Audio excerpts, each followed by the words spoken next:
Yaje wase nimeanza live hapa basi, tuende kwa YouTube, let's go live pia hapa hivi the same time. Man Cave Talk. Hopefully we go through vizuri.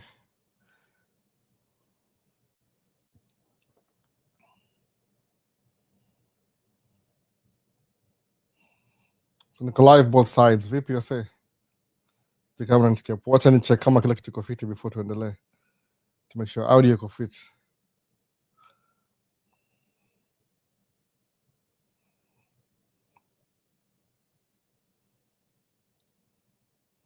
TikTok.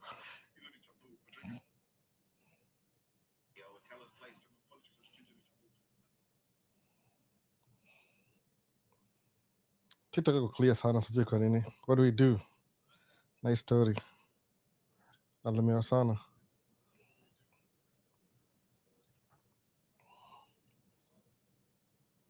League. Maybe to improve, hata sijui na kazi bana. Alafu YouTube.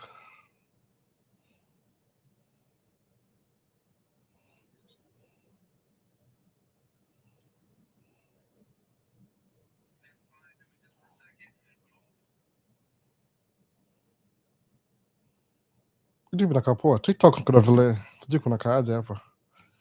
Inalemewa.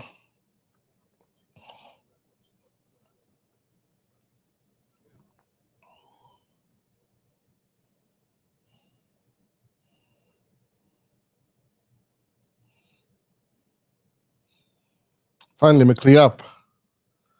So vipi wase? Naona kuna wasa mingi ya YouTube hapa hivi na TikTok at the same time. So ngoja nione kama as I fix iko fiti. In a flow. Moja, one more.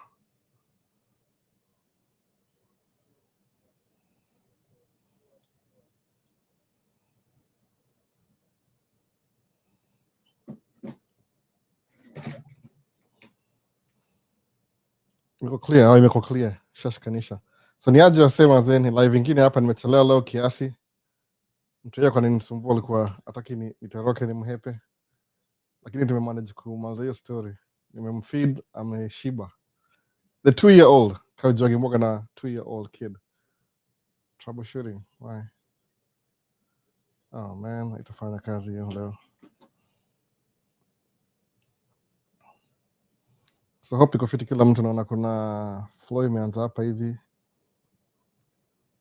Vincent alikuwa hapa hivi mapema, hebu tuone. Tulikuwa nani hapa YouTube, tulikuwa na Perry Dior. Perry Dior ni aje. Iko poa sana. Hiyo jina ni hard, nime think twice before nisome. Karen Ochenga sema, "Hi, how are you doing?" I'm doing all right. Iko poa kabisa. Nime misplace t-shirt za Maisha States leo, nikasema acha ni back to kupromote 3 stripes, whatever this is. So nani go next? Kuna nini? Kuna Kenneth. Mbona hii nini nakataa ku project pana? Retry.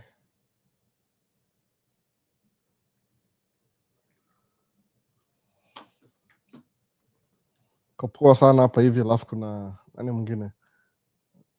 The Ochieng. Nakuona msee wangu ni aje. Albo, how you doing? J Bryson. Niko poa kabisa uski.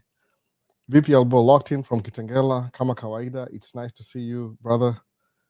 Niko fiti kabisa uski. Kulikuwa na tapping in Vincent Otieno. Naangalia both sides. Hope ita work out leo kama last time ilinipeleka vibaya ni aje. So tuna try to make sure everything iko ina flow fiti. So ini sija introduce by the channel. Ni Man Cave Talk episode 103. Ningeta kuziname some time back 103.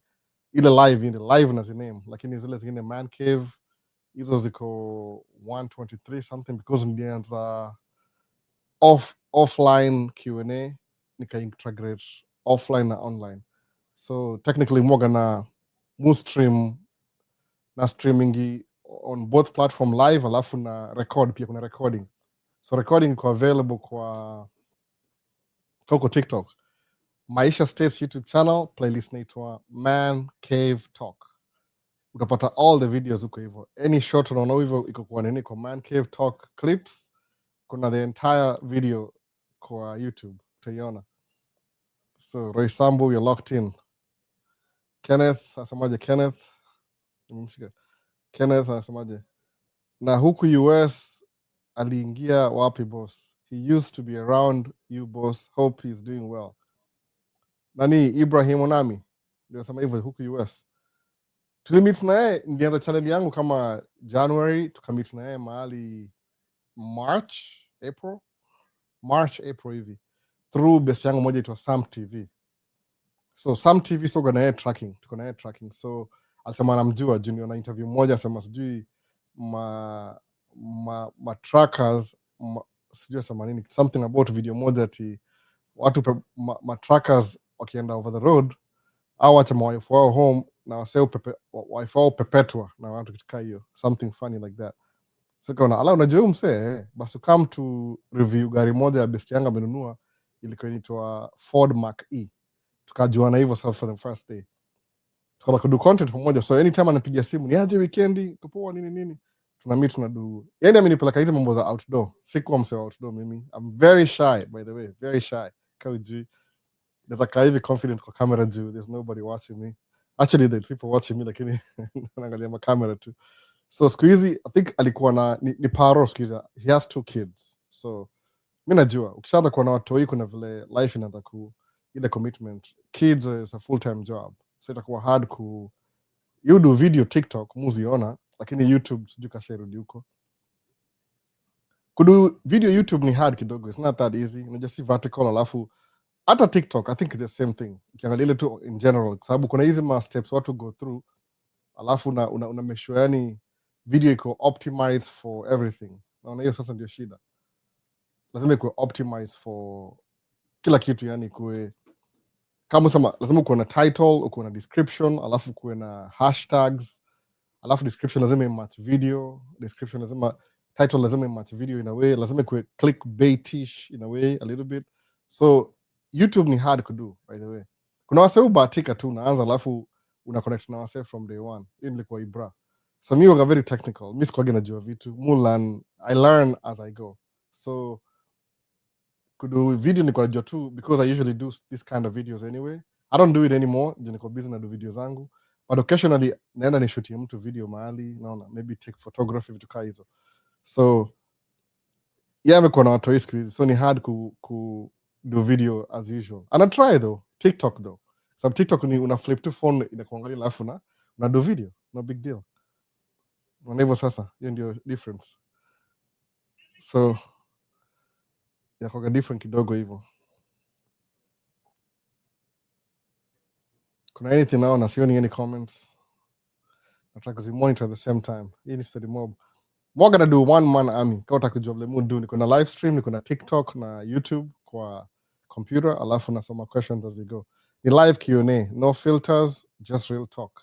Lakini somewhat filtered. Siwezi ongea vitu outside the scope ya channel. Move focus na personal development kwa sababu hiyo ndio kitu imechange life yangu the most. Yani one of the biggest influence kwa life yangu ni personal development. The more ni focus na personal development, ku learn skills zikaniongezea. Kama skill ya first ni learn ilikuwa truck driving. I never used to drive before, if somebody akujua.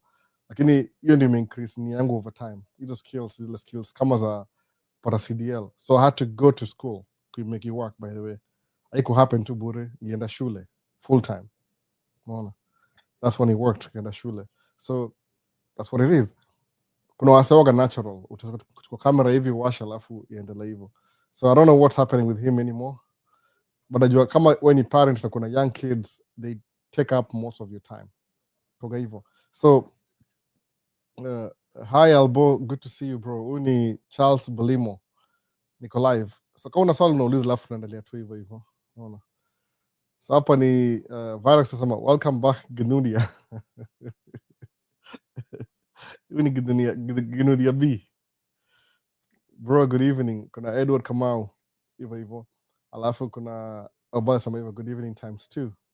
Michael Ochieng anasema vipi Albo, snow inapelekaje ama leo hujamwagika? Oh, ilikuwa hivi, Thanksgiving ilikuwa the last week of November. Snow imeanza kusnow on Wednesday, I think in the afternoon. Okay, Thursday kulikuwa na snow covered, sikuwa hata sitoka nje by the way. Alafu ikasnow tena Thursday usiku tuenda Friday morning, hii ni 2 days snow. Alafu Friday ikatulia, Saturday ikasnow Saturday usiku kuenda Sunday morning 3 times. Alafu saa Monday morning ikabidi niende pick up watoi. Alinipatia job on Wednesday, nikamwambia no, not available, nikataa kabisa, ni just snow inakuja. So nishalipisha hiyo story by the way, wamenipatia job last week na snow. Nikasema however scary it is, nimeamua nikadu video. So kuna video na come me driving on the snow. Ilikuwa the toughest thing ever, lakini we made it through. So hiyo ilikuwa nilisaidia at least hiyo part ya snow. So kama sanauliza hapa hivi, answers, do you have any news about the DV lottery 2027? I have no idea. Pia mimi na follow up by the way, kwa sababu typically time kama saa hii tangu nianze channel, I mean this is the 3rd year, mwongea juu ya DV sana sana, ile na try to make sure I say they got it right. Lakini unajua ile administration ni different. No, I'll prioritize immigration, wana prioritize vitu zingine. So well, it is what it is for now. So ni kama ime slow down kidogo. I'll prioritize vitu kaa hizo. So ndio hivyo. So nani mwingine hapa hivi? Turbo asema my G vipi? Poa kabisa usikii. No. Poa kabisa. Kuna hello, how much did you buy your MacBook in the US? Man, ilikuwa how much? Nakumbuka kweli. Maybe 2400. I think 2400 Mac. Ni MacBook Pro mini, nitwanga hivyo. Ile ndogo ile 14 inch. Mwaga na credit card ya Apple by the way. So nimekaa naye kama I don't know how many years. So at least every year you have to use it ununue kitu fulani, alafu ndio ulipe ikuwe active. Hii ni mambo ya credit card. So I think likasha go past a year and something kasi they tumia.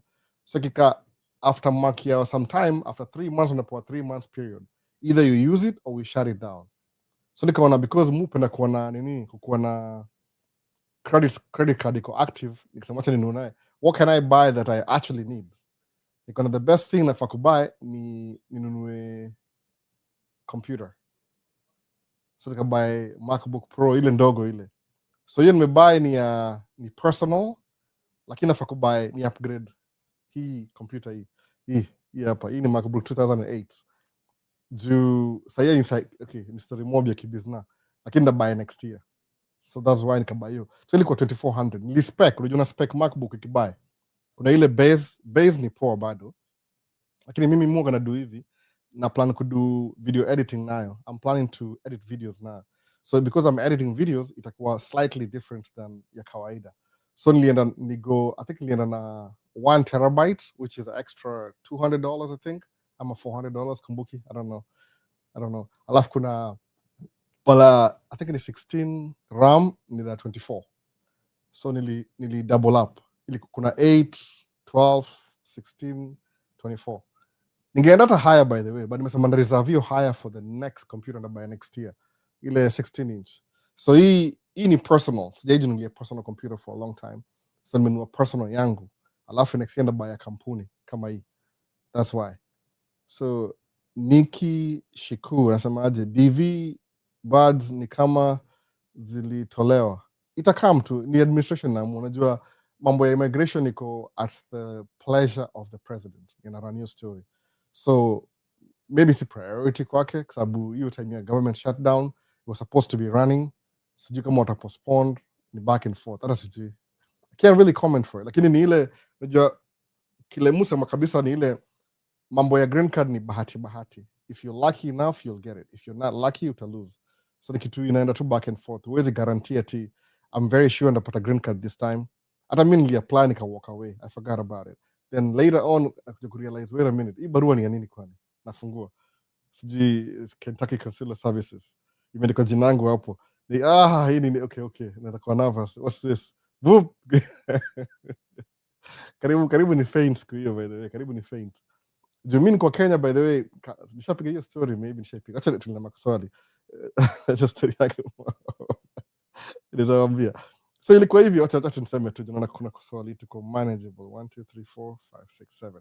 Ilikuwa hivi, DV yangu ilikuwa hivi. So nimefungua barua nimepata DV.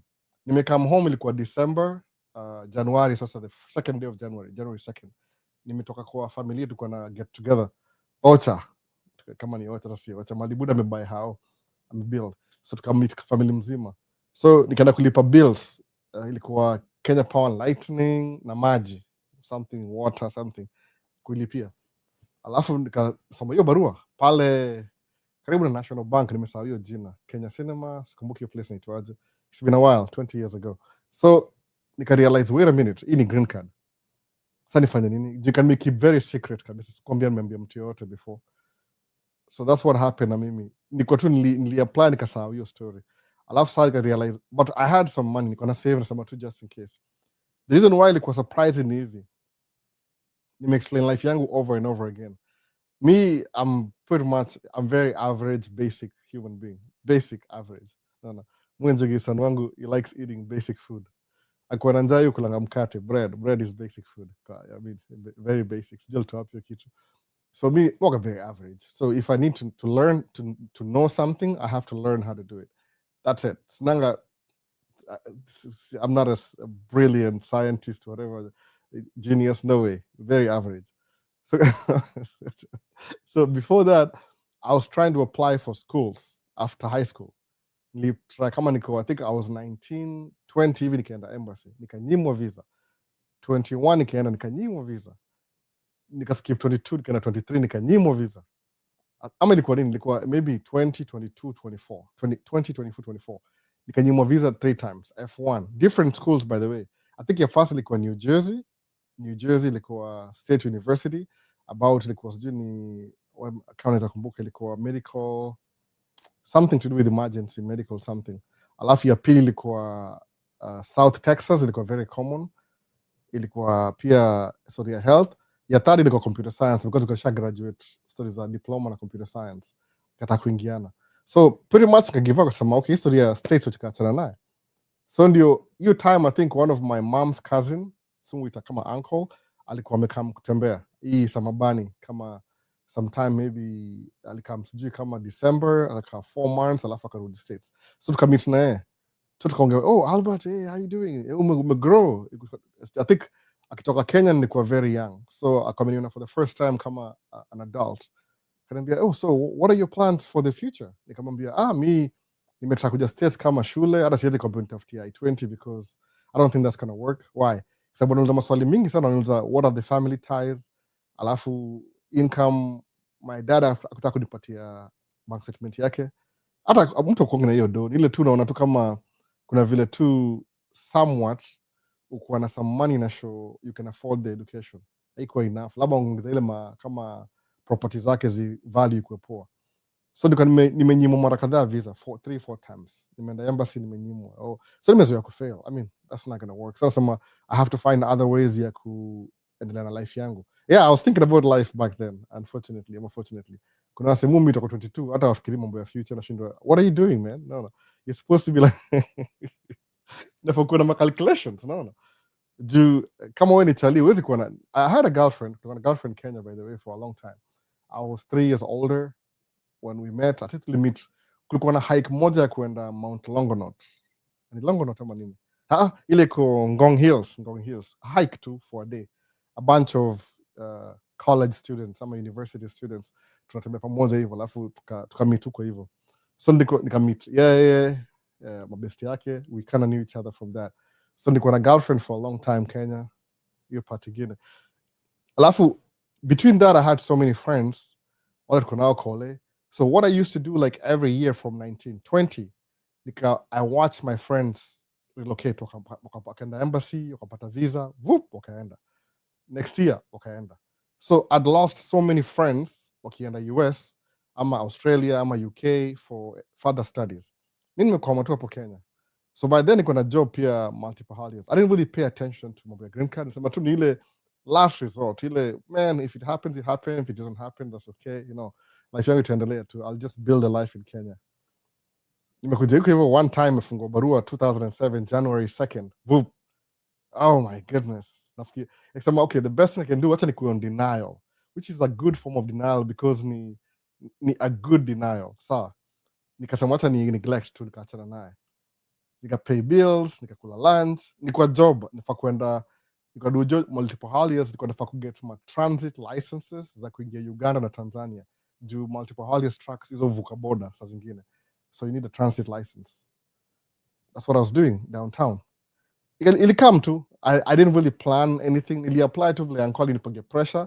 Nikamwambia I would love to come to the US nifanye computer science or whatever education, lakini I don't know how to go through the embassy. Juu nimenyimwa sana. Alafu pia sikuwa na ile prior knowledge. I didn't have anything in my mind that this can help me do this. I had no clue. Zero. Average person. So ilikuwa hivyo kabisa. Ndio green card imekuja. So my thought ni ile, maybe in the fail tena. Kuna so many chances of losing than passing. I mean, I'm sorry. I want to be honest. Ilikuwa hivyo sasa. So ilikuwa tu ni green card. And maybe my uncle aliniambia apply for the green card. Nitonga live and work in America. So the first time uko encounter na live and work in America, utaenda kwa Google, usearch.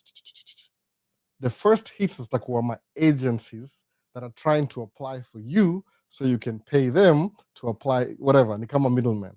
You don't want middlemen kwa hiyo story ya nini, sababu this is your life. No, kama ufanywa na mtu, just take the extra step usemeaje, I want to learn how to do this. My only familiarity ilikuwa niko nisha apply shule before.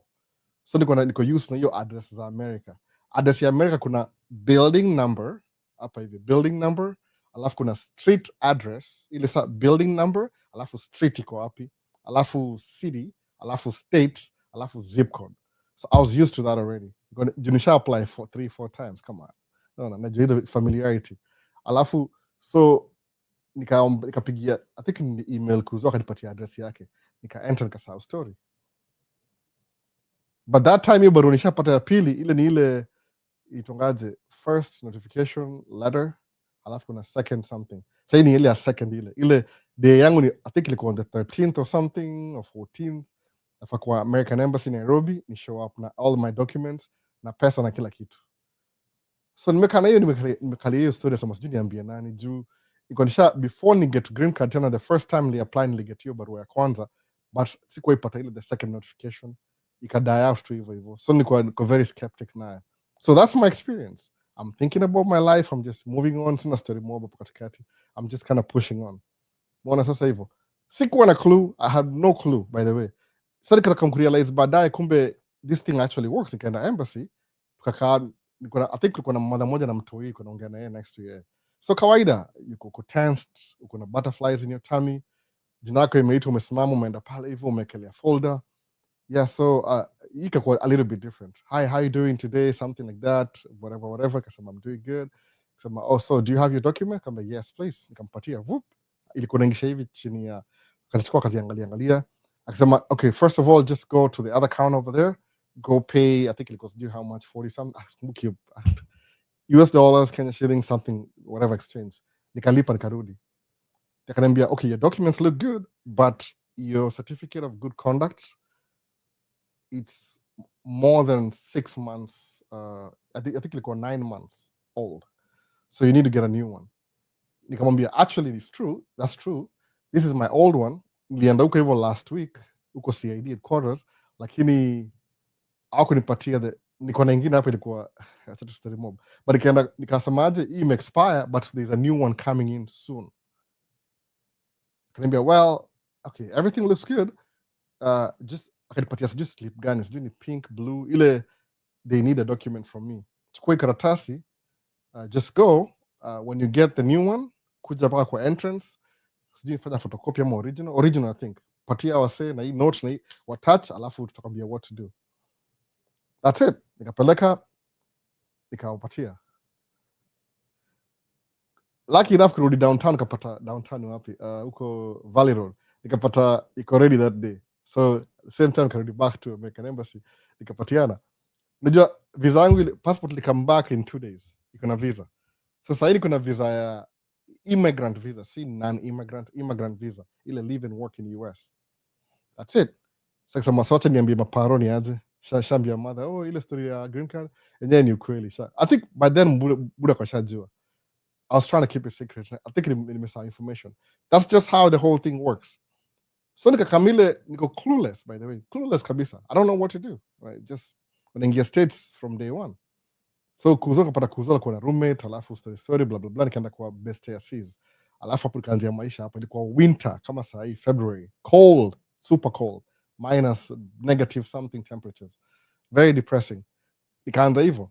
So hii ndio building hii channel over time, because I realize there's so much information people don't know. So if I decide to share, mushe na wase, naona kama basically hapa hivi kwa YouTube kuna Virox, mimi niliambia Virox kuja drive truck, stop wasting your time. Nimwambia hivyo, stop wasting your time, kuja drive truck. Kwa nini? Oh, but I have a college degree, yeah, whatever. Lakini at some point ni ile it's about money. Na inaweza kuwa unaweza doubt tuseme, oh, money is sometimes it's not about the money. It's about something that you like. Okay, let's be honest. I love making videos. I love recording videos. I love taking pictures. Is it paying my bills? No. Reality check. What pays my bills? Nikis steering wheel truck na own 100%. That's what pays my bills. Especially if you have kids, life will change overnight. No. Once you have kids, hauna time ya play around. Either you make money or you fall out. So that's what can get you tracking. That's the story, by the way. Akudanga story more. Come states. So come states wase wale mabesti yangu wote washanga. What? Umekama nini? Green card. How did you get that? Nini? So kufika hapa still para kuna states, kuna ma students, kuna sala kama ku visit, waje rudi, kuna vitu mob zina happen. So kiambia mse nimekama na green card, inakuwa kama unbelievable. Like, what do you mean? Green card? Oh man, you're so lucky. What do you mean lucky? So over time I come to realize it's a big deal. Kwa sababu unaingia day one na kuna makaratasi zote. Yani you just pretty much when musamanga microphone nisumbua hapa. Musamanga when pre-American. No. Pre-American basically. Ukiingia na green card from day one. It makes everything easier. So kaza kulana, okay, so watu kujaje hapa kaza kuambua story.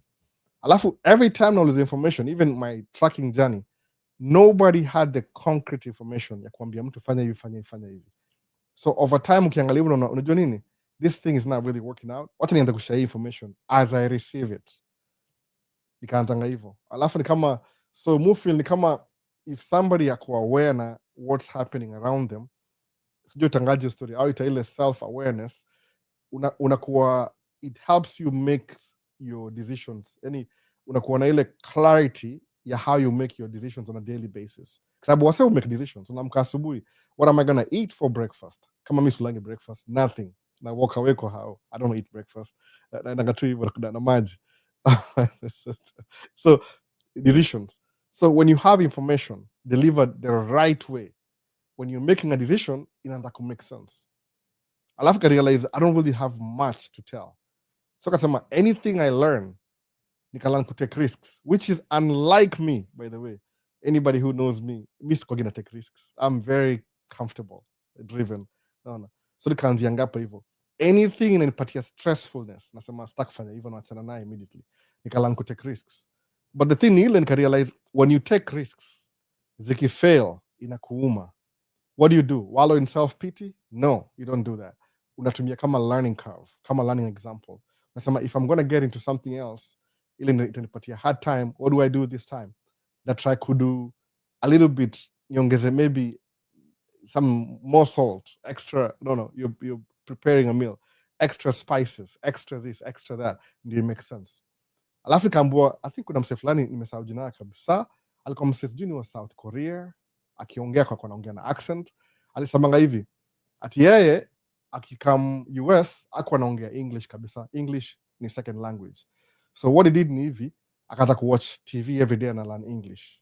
Alafu akalan yani imagine become in a country ni kama kuna ude mtonga Ruth Kim ako Germany.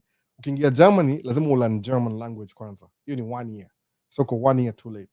Ukuja States unapata there's nothing to learn basically.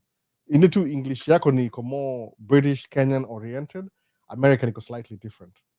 So musema kama msiwe na a different country alafu una learn a new language, who am I kusema ati ndakam niongee na accent yangu ya Kenya ndio nisikasirishe wasa wa TikTok wakisema najisikia naambia wasa Nairobi na hii na twang. Naona, let me learn the language, sababu wa Somali au kuja hapo na learn language. Kuna training, it depends on the city where you live in. Kuna ile library, ile the city library, city hall, kitu hiyo, kuna library hapo hivyo. So kuna classes hizo kwa zinakuwa offered za English as a second language. Si exam, by the way, ni kama community services. So utaingia pale hivyo alafu atakufundisha aje, this is how American pronounce things. Sawa, I never attended one, by the way, but ile because I have kids na musi kuona vile watu wao nasoma kam ku understand the accent na rana aje. Very simple.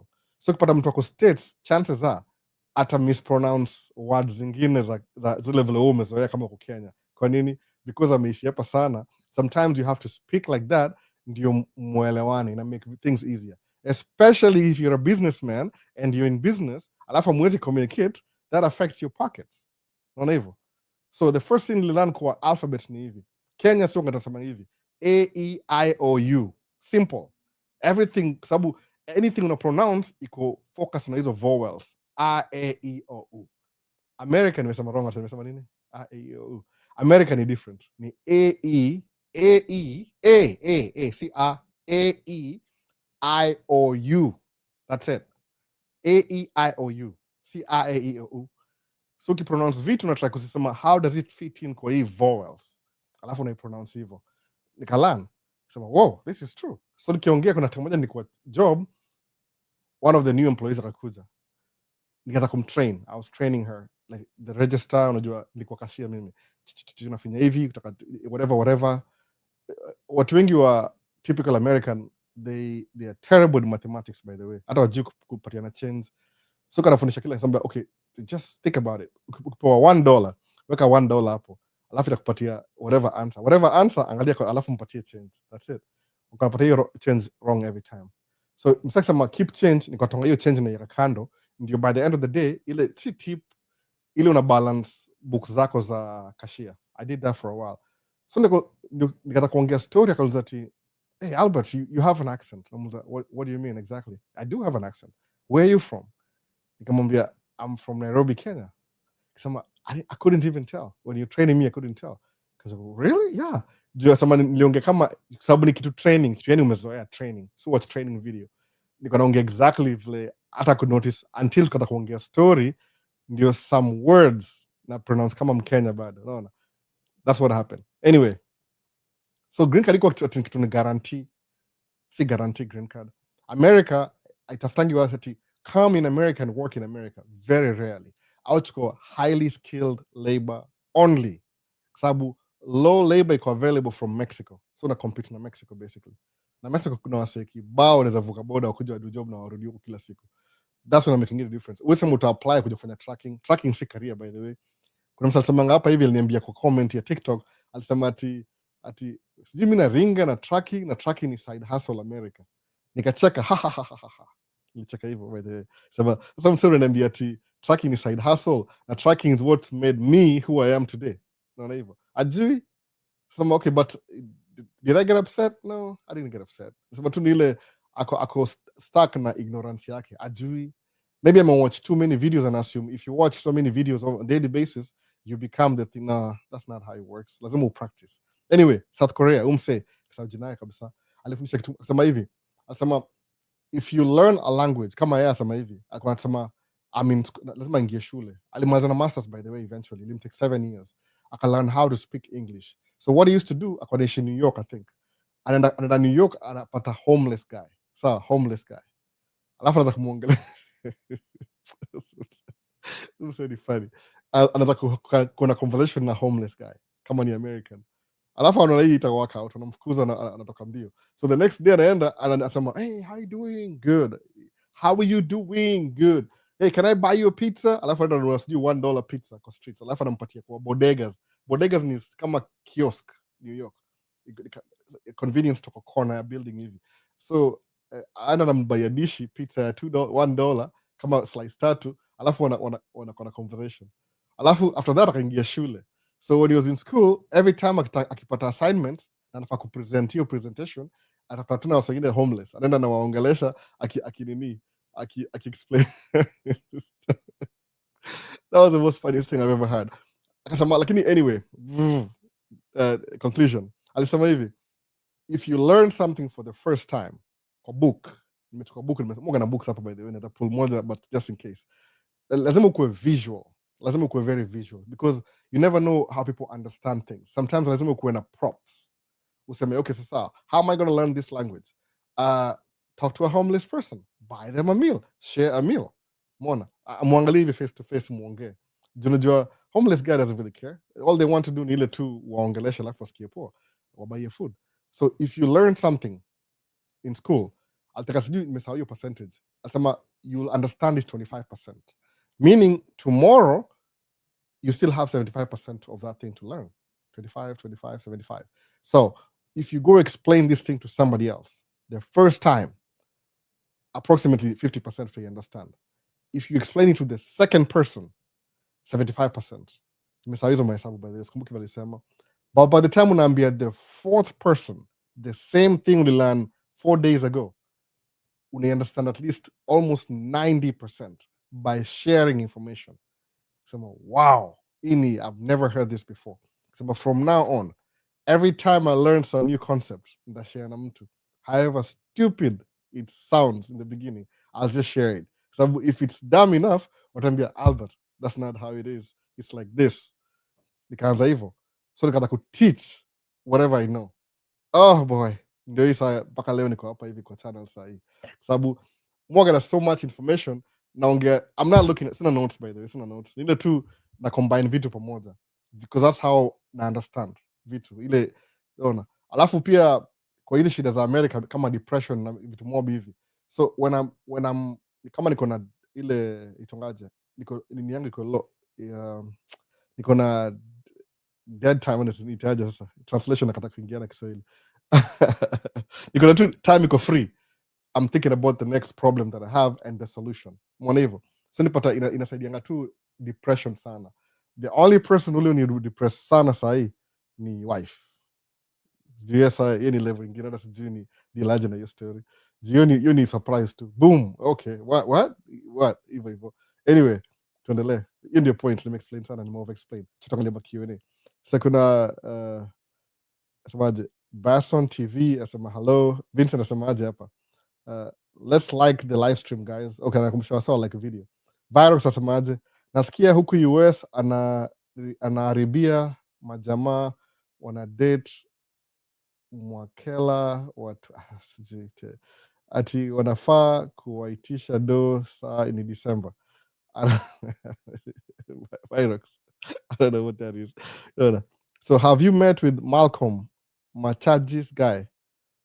Hako funny pia, ako funny pia. Watch videos zake, sana watching. Ako Instagram, ako TikTok, not so much Facebook. I think Facebook I'll try to publish my kama musician hivi pia. You try to produce, I think produce na naimba. I don't know much about him though. Najua kwa Michigan, you drive truck over the road. Simjui, tujamit na yeye bado kabisa. Nimeona kwa interview iko nini podcast? No. Simjui though, simjui. So Albo, is this live? Yes, it's live. Live. Hi, it's live. Can I call out your name? Do you do it live? This is live. Somebody walking in. Can light up hivi. Says you namta kishika stairs. So ni live hii hapa hivi. Na pia huku US alipotelea wapi? Yuko anaishi wapi? I think ni Chaska something. Sijui bali anaishi. Any news regarding green card? Nope. Still iko under embargo. Got you so loud and clear. Oh, that's good. Okay, sasa tuendelee. Na answer questions za YouTube. Is it true that Wasomali wamegeuza Minnesota imekuwa kama Isili? Absolutely not. Absolutely not. Don't believe those things, by the way. Absolutely not. Hiyo ni story more. Unajua kuna nini news lazima exaggerate kitu. Ni kama nisemeaje? I wish niko na how do I show you? Kuna lens, moga na lens flani by the way. Hii lens nili buy 2 years ago. Niko na event flani, I needed that lens. Ilikuwa ni kama wedding hivi, but si wedding. So jua ukikuwa na kitu kama photography, somebody hires you for photography, alafu kuna kama wedding you need a couple of lenses. Example, kama lenses. So one of the lenses nilikuwa na rent, I used to rent that lens all the time, inaitwa macro lens. So macro lens ni inapiga picha very detail kama ring. Unajua rings ni important kwa wedding ring. Unaona hiyo ring hiyo itakuwa na diamond ya 40,000 alafu imekelewa hapo katikati. So taking the picture of the ring you need detail lens. So kuna macro lens nilibuy ndio nifanyie hiyo story ya nini. So what happens ni hivi, because imekuwa mentioned that Somali wako na blah blah blah blah blah, so wamewekewa microscope. Unaona, juu ni politics. Politics ni ile unachukua kitu ndogo alafu una overinflate. Population ya Minnesota bado ni 79% white. Fikiria hivyo. Somebody Alboni, Duke of Minnesota. People don't even know I exist, by the way. Maybe kwa hizi YouTube streets and TikTok streets. Maybe. Hata hapa hivi niko kwa alley. Hata si streets. I'm in the alley. Naona. Waja change anything. Sababu kuna Carmel Mall. Iko Minneapolis Lake Street. Ni kama Garissa Lodge. Kitu kaa hiyo. Lakini Carmel Lawn, it's not owned by a Somali. It's owned by somebody else. Aliona hawa wase wana rent hizi maduka ndogo ndogo, akawabuildia to their specifications. Wako na mosque. Wasomali huishi wapi? Au ishi Minneapolis, au ishi in Prairie, na I think Shakopee. But kuna different classes, kuna different styles. Alafu au contribute kwa economy. Heavily, by the way. Heavily. History yao ya sijui corruption, ukiuliza mimi from an honest opinion, ni ile wanaekewa darubini. Everybody else does do what they're doing. Ile hao walikuwa hapa hivi walipewa protective status. Juu walikuwa na war country yao na walikuwa dislocated, walibring you hapa na ndege. So kingia hapa hivi integration yao, the first thing ilikuwa English as a second language, driving classes. Alafu because community yao imepewa. Why was that important, by the way? I'm just being positive hapa, si story ya politics. Ukibring Minneapolis iko kama growth stagnant. Haina wase. Unajua, that's the problem in America. The reason why US you run green card is because some cities need people to thrive. Kwa nini? Sababu unapata kama Minnesota ni countryside, ndio kuna wase, kuna huge pieces of land, nobody lives there, by the way. So what happens, ukibring new people, immigrants, hata kama ni 10,000, they'll need schools, they'll need stores, you'll need to build libraries. So ina regenerate tao. Because apata hiyo tao imekuwa ikidecline in population because all the people who live there when their kids graduated college wali move kwa big cities. So kai mbaki tu ile hakuna wase. I wish show practically Ocha na kuongea kaje. Wife yangu ni demo Ocha, wife yangu. Aliambia hiyo place ito Wadina. Alisema in Wadina tulikuwa huko hivyo March this year. Kuna nimeka video YouTube nikidrive kwenda huko hivyo. Alisema tulinisha kwa his grandparents' property. Imeuzwa si yao anymore. But asemaje, this property looks the same as it did 35 years ago. Nothing has changed. 35 years, no development. Kwa nini? Population ina reduce, inaisha.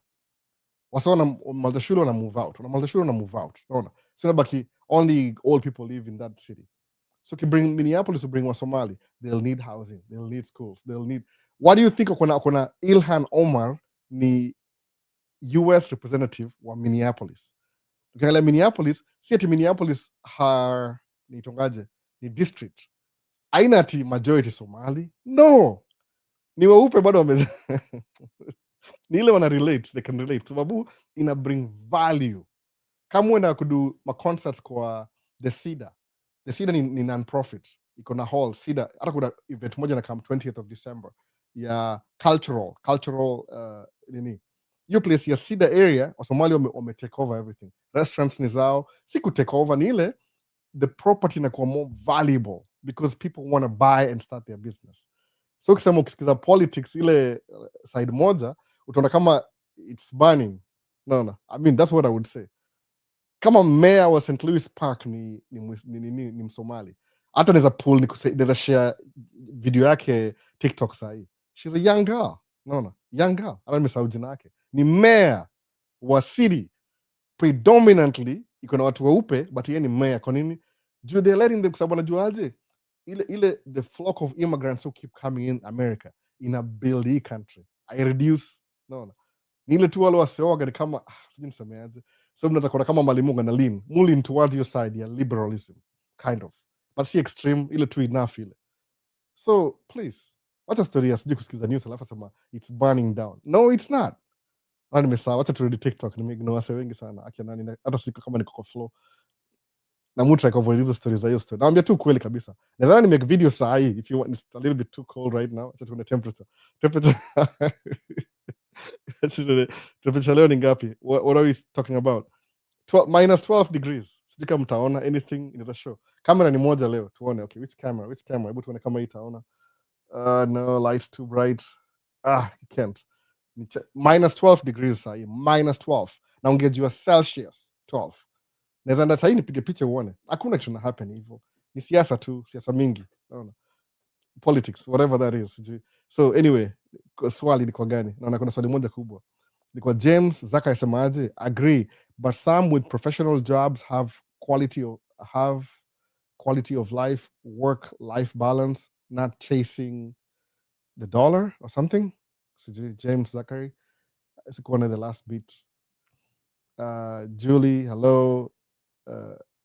Pesito. I'm on Pesito. Julie, yes. 2020. Hi, ni man cave ama women pia wanaweza skiza. Julie, it's just a name. I'm on my basement. Hii ni man cave. So this is my man cave talk. This is the only place that I'm allowed in this house to just do my thing. No, just I mean, that's why ni jina too. It's just a name. Somebody suggested the name. Ni man cave. No, man cave. He said he excludes women. It's just the only space I can do this. This is a living room. So kuna couch. There's a couch here.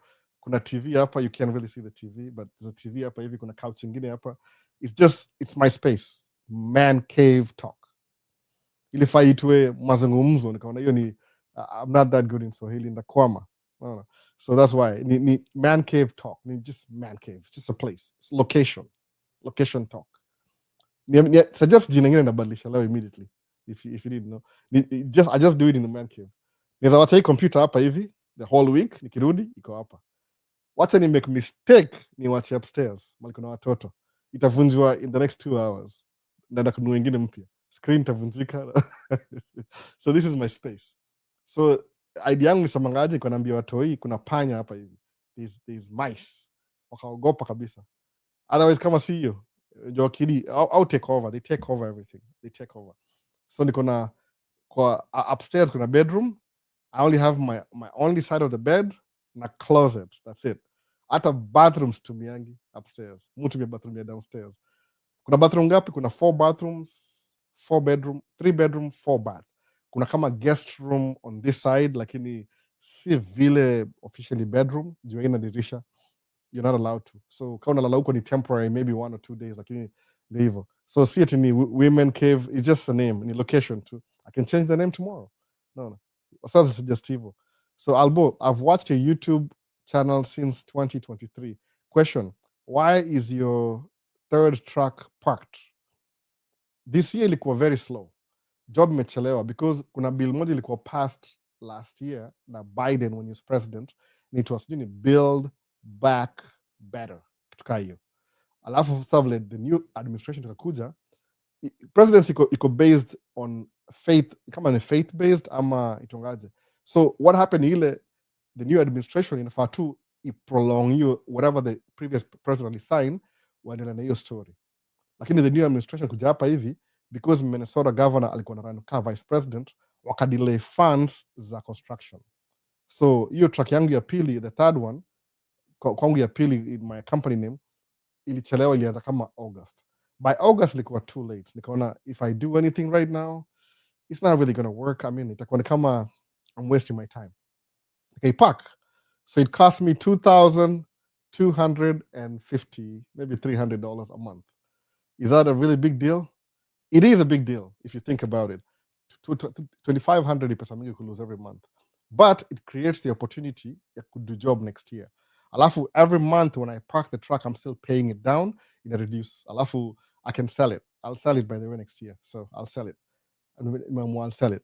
So should Somalis go home? I mean, if they want to, they can go. Sababu najua kuna wengine ni raia already.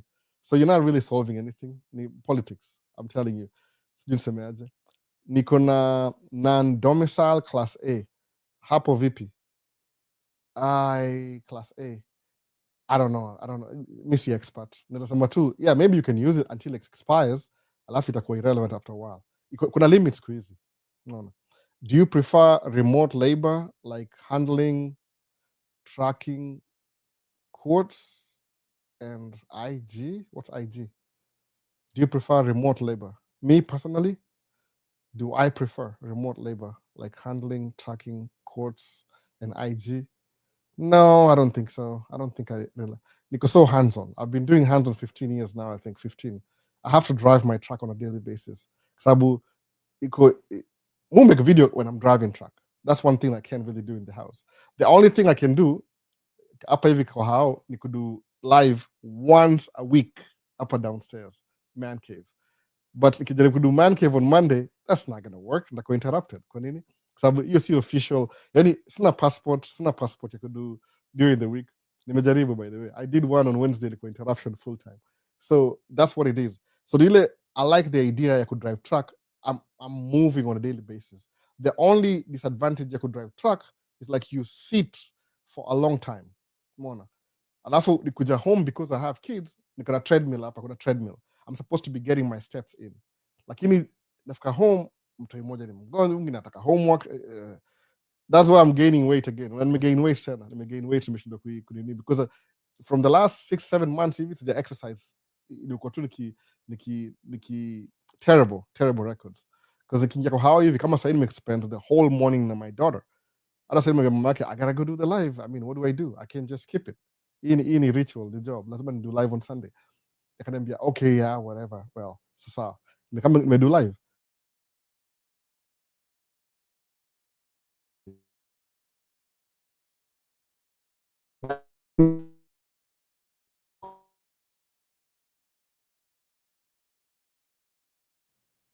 Lose nini? Maybe lose something. Sometimes TikTok ni tricky. In expire. Kuna inactivity.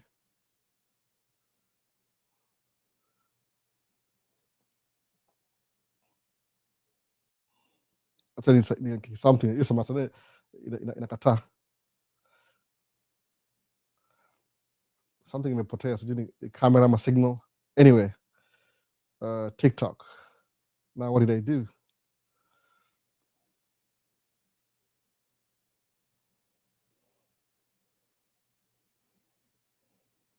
Oh, sasa imerudi. I'm good. So ni hivi, exercise, kumove ni muhimu. The only disadvantage ya tracking ni ile you're sitting the whole day. Sawa. Okay, compared na advantages za nursing, you're moving the whole day. So ni balance. Kile nifurahisha ni hivi, mujue hivi, ikiingia kwa track from the parking lot 6 a.m. in the morning, very early in the morning, niingia kwa track naanza kuenda. That's my truck. Unaona? That's my truck. Si mtu yoyote. It's not this guy. I'm not working for anybody. Any so communication. I wish I could show you. So communication app. Unaona? Okay, ni hivi. The previous day unatuma email. They send an email. Boom. Email ndio, yeah. Okay, where am I going to work? Like last time ilikuwa, go to Stillwaters 5-6 whatever Main Street Stillwaters. Stillwaters iko karibu na border ya Wisconsin. Nasema, oh man, huko ni mbali, naangalia map. Oh, it's an hour away. Okay, an hour away, job in under 7. So, okay, so I need to be at the track at 6 a.m. in the morning. So you need leave at 6 a.m. in the morning. So now that walk back your time, okay, so I need to leave the house, come 15 minutes away. You need 5:45. Alafu kuna pre-trip, ni kama 10 minutes, 5:30. Yes, I'm 30, my haters. Who cares? 5:30. Alafu nitakuwa how 5:30. Nifike pale 5:45 nifanye pre-trip, before 6 nimeanza ku drive. So if I have time, ndamount kamera zangu, kamera moja hapa nyuma, ingine hapa mbele, ingine inani face, niweke microphone, nianze kuongea. I'm driving my truck. Niende kwa job site, ni clock in 7. So from 7 to 8 o'clock, $125. Okay, sisemi tutapewa tu, anybody will give you $125. No, itakuwa you have to build that system that pays you $125. Itacome, nobody just give it to you. You have to create that system that pays you $125 an hour. Monevo, which I did the last 5 years, I think, the last 10 years, the last 15 years. When I create, when I build. So inakuwa na ile satisfaction when I do this, I'm doing something that I wanted to do. Muona sasa? So because of discipline your finances na kids and everything, mu hold back from spending. Even though that's just me holding back from spending. Like initially, when you start making this money, 125 an hour, upate check moja 7,000 a week, utachanganikiwa because that's not something you're used to. Mona. Of course, in business money, kuna tax. Oh, alboyo ni wongo. Think through before samezi vitu. Of course, kuna taxes. You think I don't know that? Why do you think I'm still in business 15 years from now? Because I don't pay taxes and ngekuwa jela by now. But nile things nakuwa accessible. Naona. Zinakuwa accessible. So there's a hapa chini niseme, okay, I have problems. Maybe niko na first world problems. I need my live stream to be 4K video streaming from my laptop computer. Nisema hivyo. So can I solve this problem? Come a Friday, wife amenibuy a camera. Namuuliza, why did you buy me a camera? I don't know. I think ati waliongea alikuwa na meeting na watoi wakasema ati let's just buy daddy something that daddy really really needs. Sijui ni bribe juu ya nini? I'm being bribed na camera. Sijui kwa nini. Why is she bribing me the camera? Labda na watch video na sijui. Amenibuy a camera. Namuuliza, I'm not ni kamera gani nimebaiwa? Nafanya unboxing sijui. Hata sikufanya nisema that's your camera, that's not my camera. I don't need it. Lakini I may buy.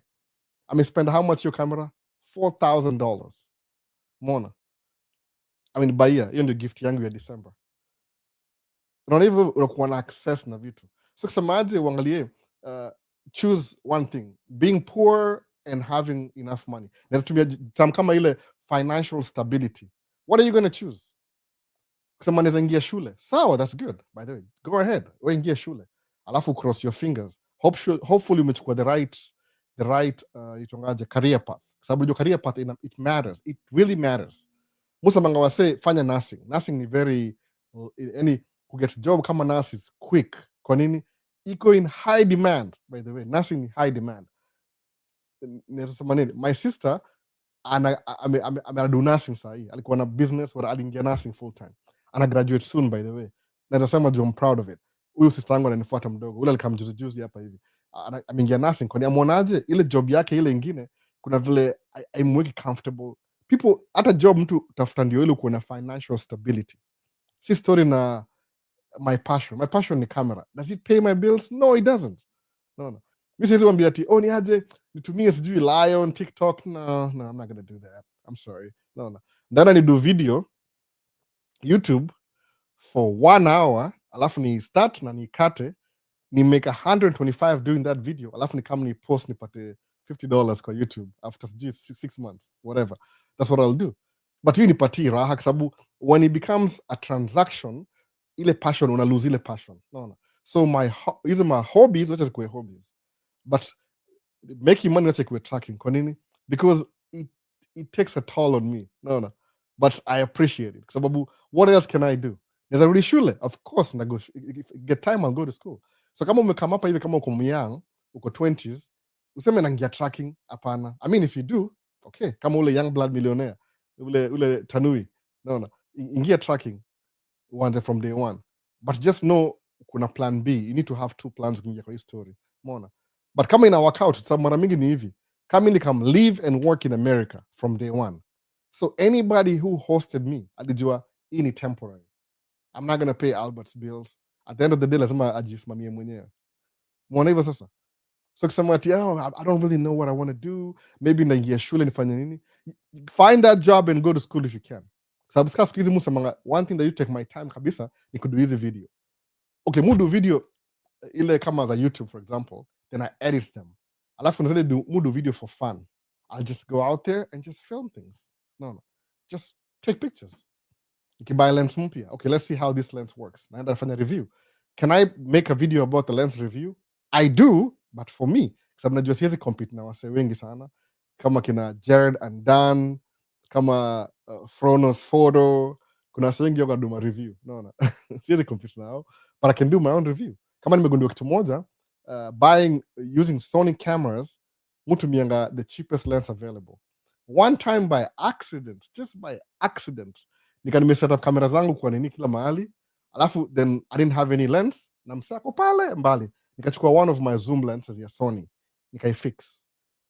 realize, wait a minute, lens ina act differently, ili open up more things. Sema, wow, so this is what I've been missing. Kwa sababu ukinunua kamera ya Sony na native lens ya Sony inakuwa better juu ina unlock all the potential. Ukinunua aftermarket inafunika zingine. Umeona sasa? So it's about money at the end of the day. Utakaa chini useme una do video comfortable, useme okay, am I comfortable am uncomfortable? Msee sikudanganye. Kuna ile msee sijui mnasema Nigeria, kuna wasawaga financially insecure, alafu kuna financial security, alafu kuna financial independence, hiyo ni number 3, alafu kuna financial freedom. Sawa, ukianza tracking alafu ujipangie poa. Suppose kama msako single, yani msemanga tamlisemanga, ilikuwa one of the most controversial video ilikuwa TikTok, alisema ati msako 20-year-old anaweza kuwa millionaire by the time ako 30. Sema there's no way albo, story ya jaba. Msamangaje kama unaniingilia na uko TikTok, angalia profile yangu basi ndio niambie, yani check me out, angalia sema kama unaona, angalia nini page yangu, angalia video zote, alafu ndio kama umeke comment. I know how TikTok works. Unaweza unaona tu video moja una scroll alafu na move on. Sometimes stop and smell the roses. Naona angalia useme unaongea na nani, by the way. Naona unaongea na mseme do business 15 years na uje do business, so do you think you know more than I do? Probably you do, but not about things that I've actually experienced. Sababu huwezi agina experience yangu na ukuwa part of my experience. No. I'm being graceful. Unajua kile namaanisha. Anyway, tuendelee. Kuna maswali nimemiss hapa hivi. TikTok inakimbia ni aje? Hebu tuone. Q&A.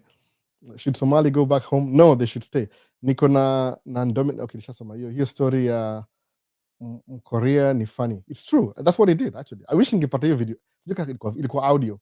Alisema he was buying $1 pizza ndio explain shule ile whatever is, sababu English yake ilikuwa terrible.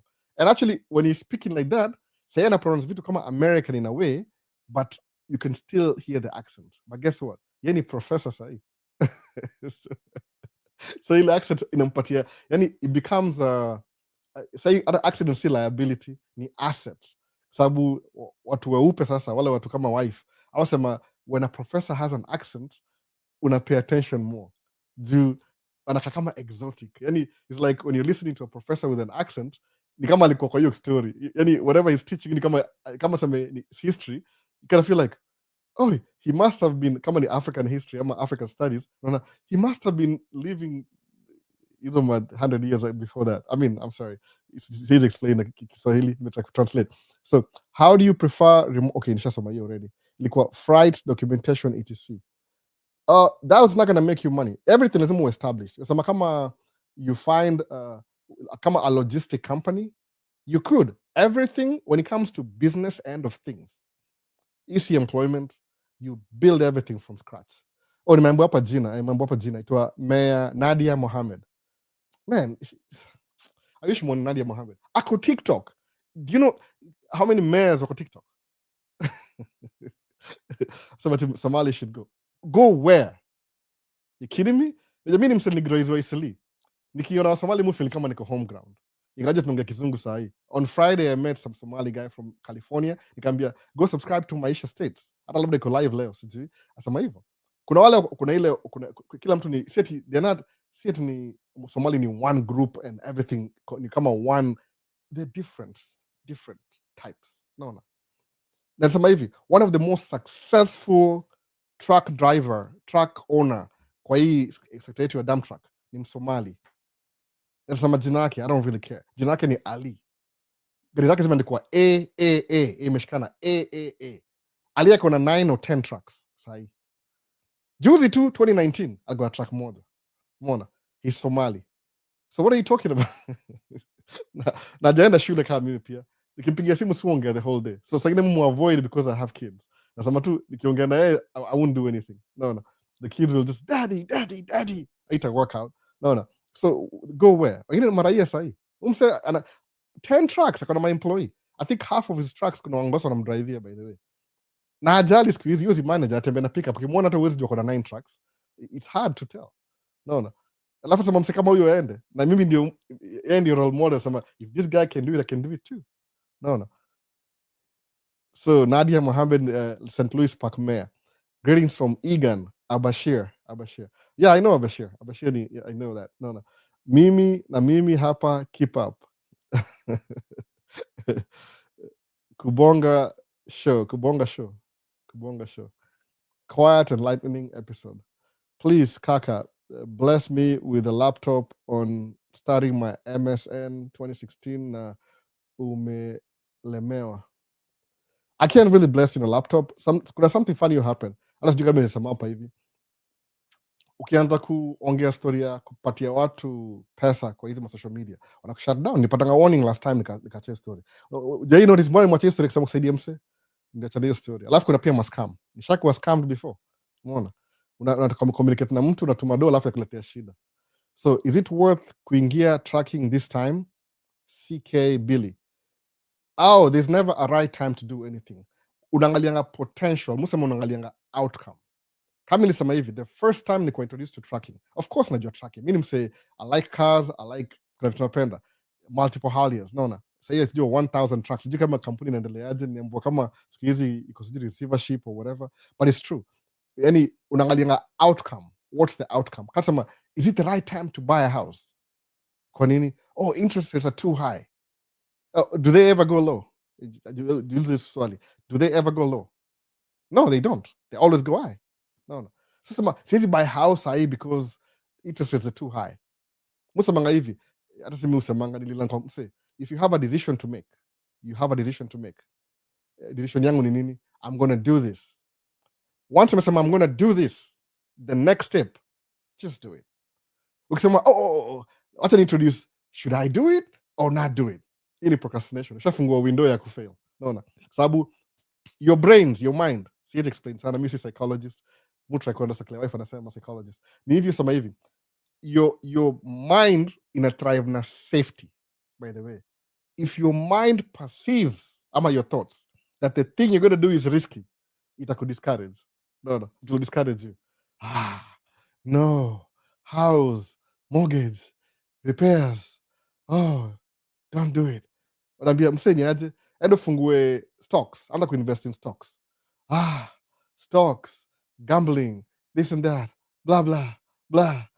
I wish nza share stocks zangu na nyinyi, but siwezi, ni private. Itakostani more, ndashatiwa down kwa hizo story. But ni hivi, there's never a right time to do anything. Angalianga outcome ni nini. Sawa, what's my outcome? Sikia nimesema hapa hivi, I'm not kidding, by the way. Rafiki, I'm kidding.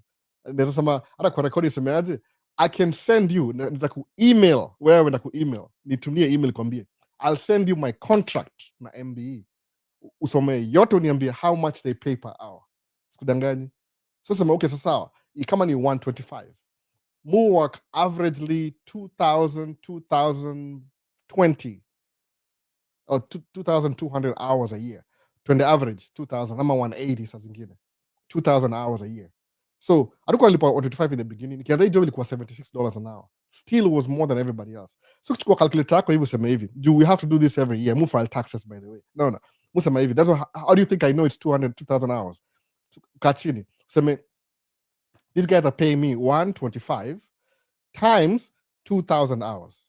No, you know how much you 250,000 gross cash, whatever you want to call it. Sawa, usemeaje? Okay, mu doing nothing.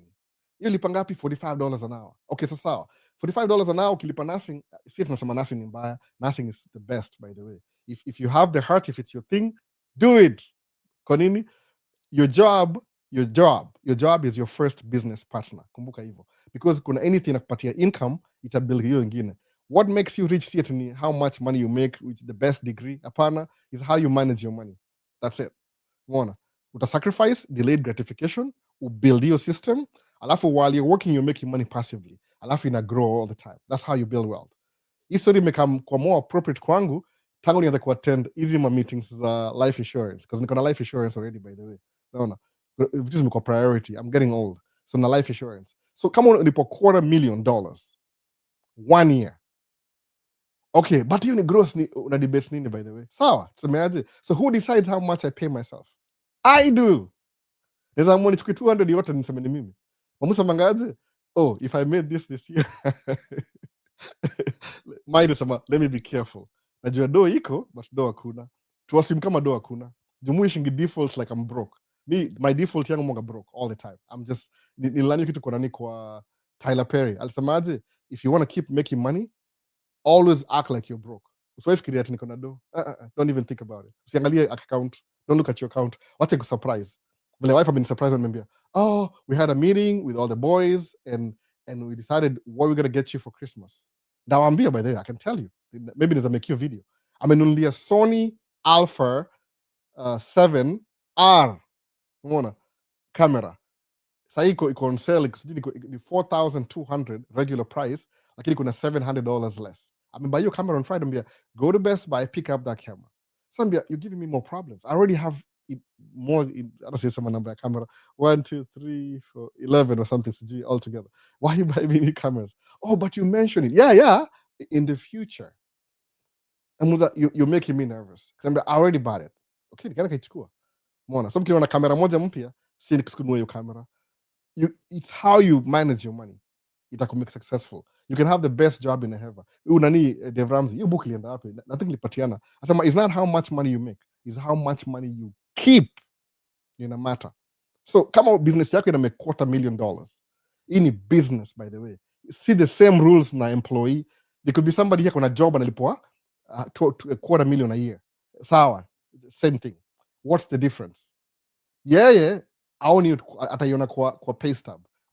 Itaingia kwa bank. Yangu inaingia kwa bank kwanza. Una difference? Hiyo ndio difference ya business na employee. Employee utalipwa $250,000, lakini W2, auto taxes before you get the money. So utaiona kwa figures at the end of the year. Unaona hiyo figure $250,000. Lakini mimi ita hit my business account. $250,000. Hiyo ni track moja na track mbili. Okay, track mbili, driver afanya kazi 2,000 hours. Maybe tame sababu driver, they only want to work when the job is active. So tutoe 3 months ama 4 months out. Unabaki na how many months? Maybe 12 minus 4, 8 months. So drivers are only available to work for 8 months. So utateka hit kidogo ya bala 12 months iko 8 months, lakini that's what it is. So so suppose you gari ya driver, sawa? So ame work less hours. So where the track yako usha gross $250,000. Gari ya pili iko na driver the same setting na everything, akona potential ya kumake hiyo, but let's say make 100, 1,000, maybe 1,500 hours. When they want 1,500 hours times nini tena times 125. Ni nini hiyo? 170, 180, sema 190,000.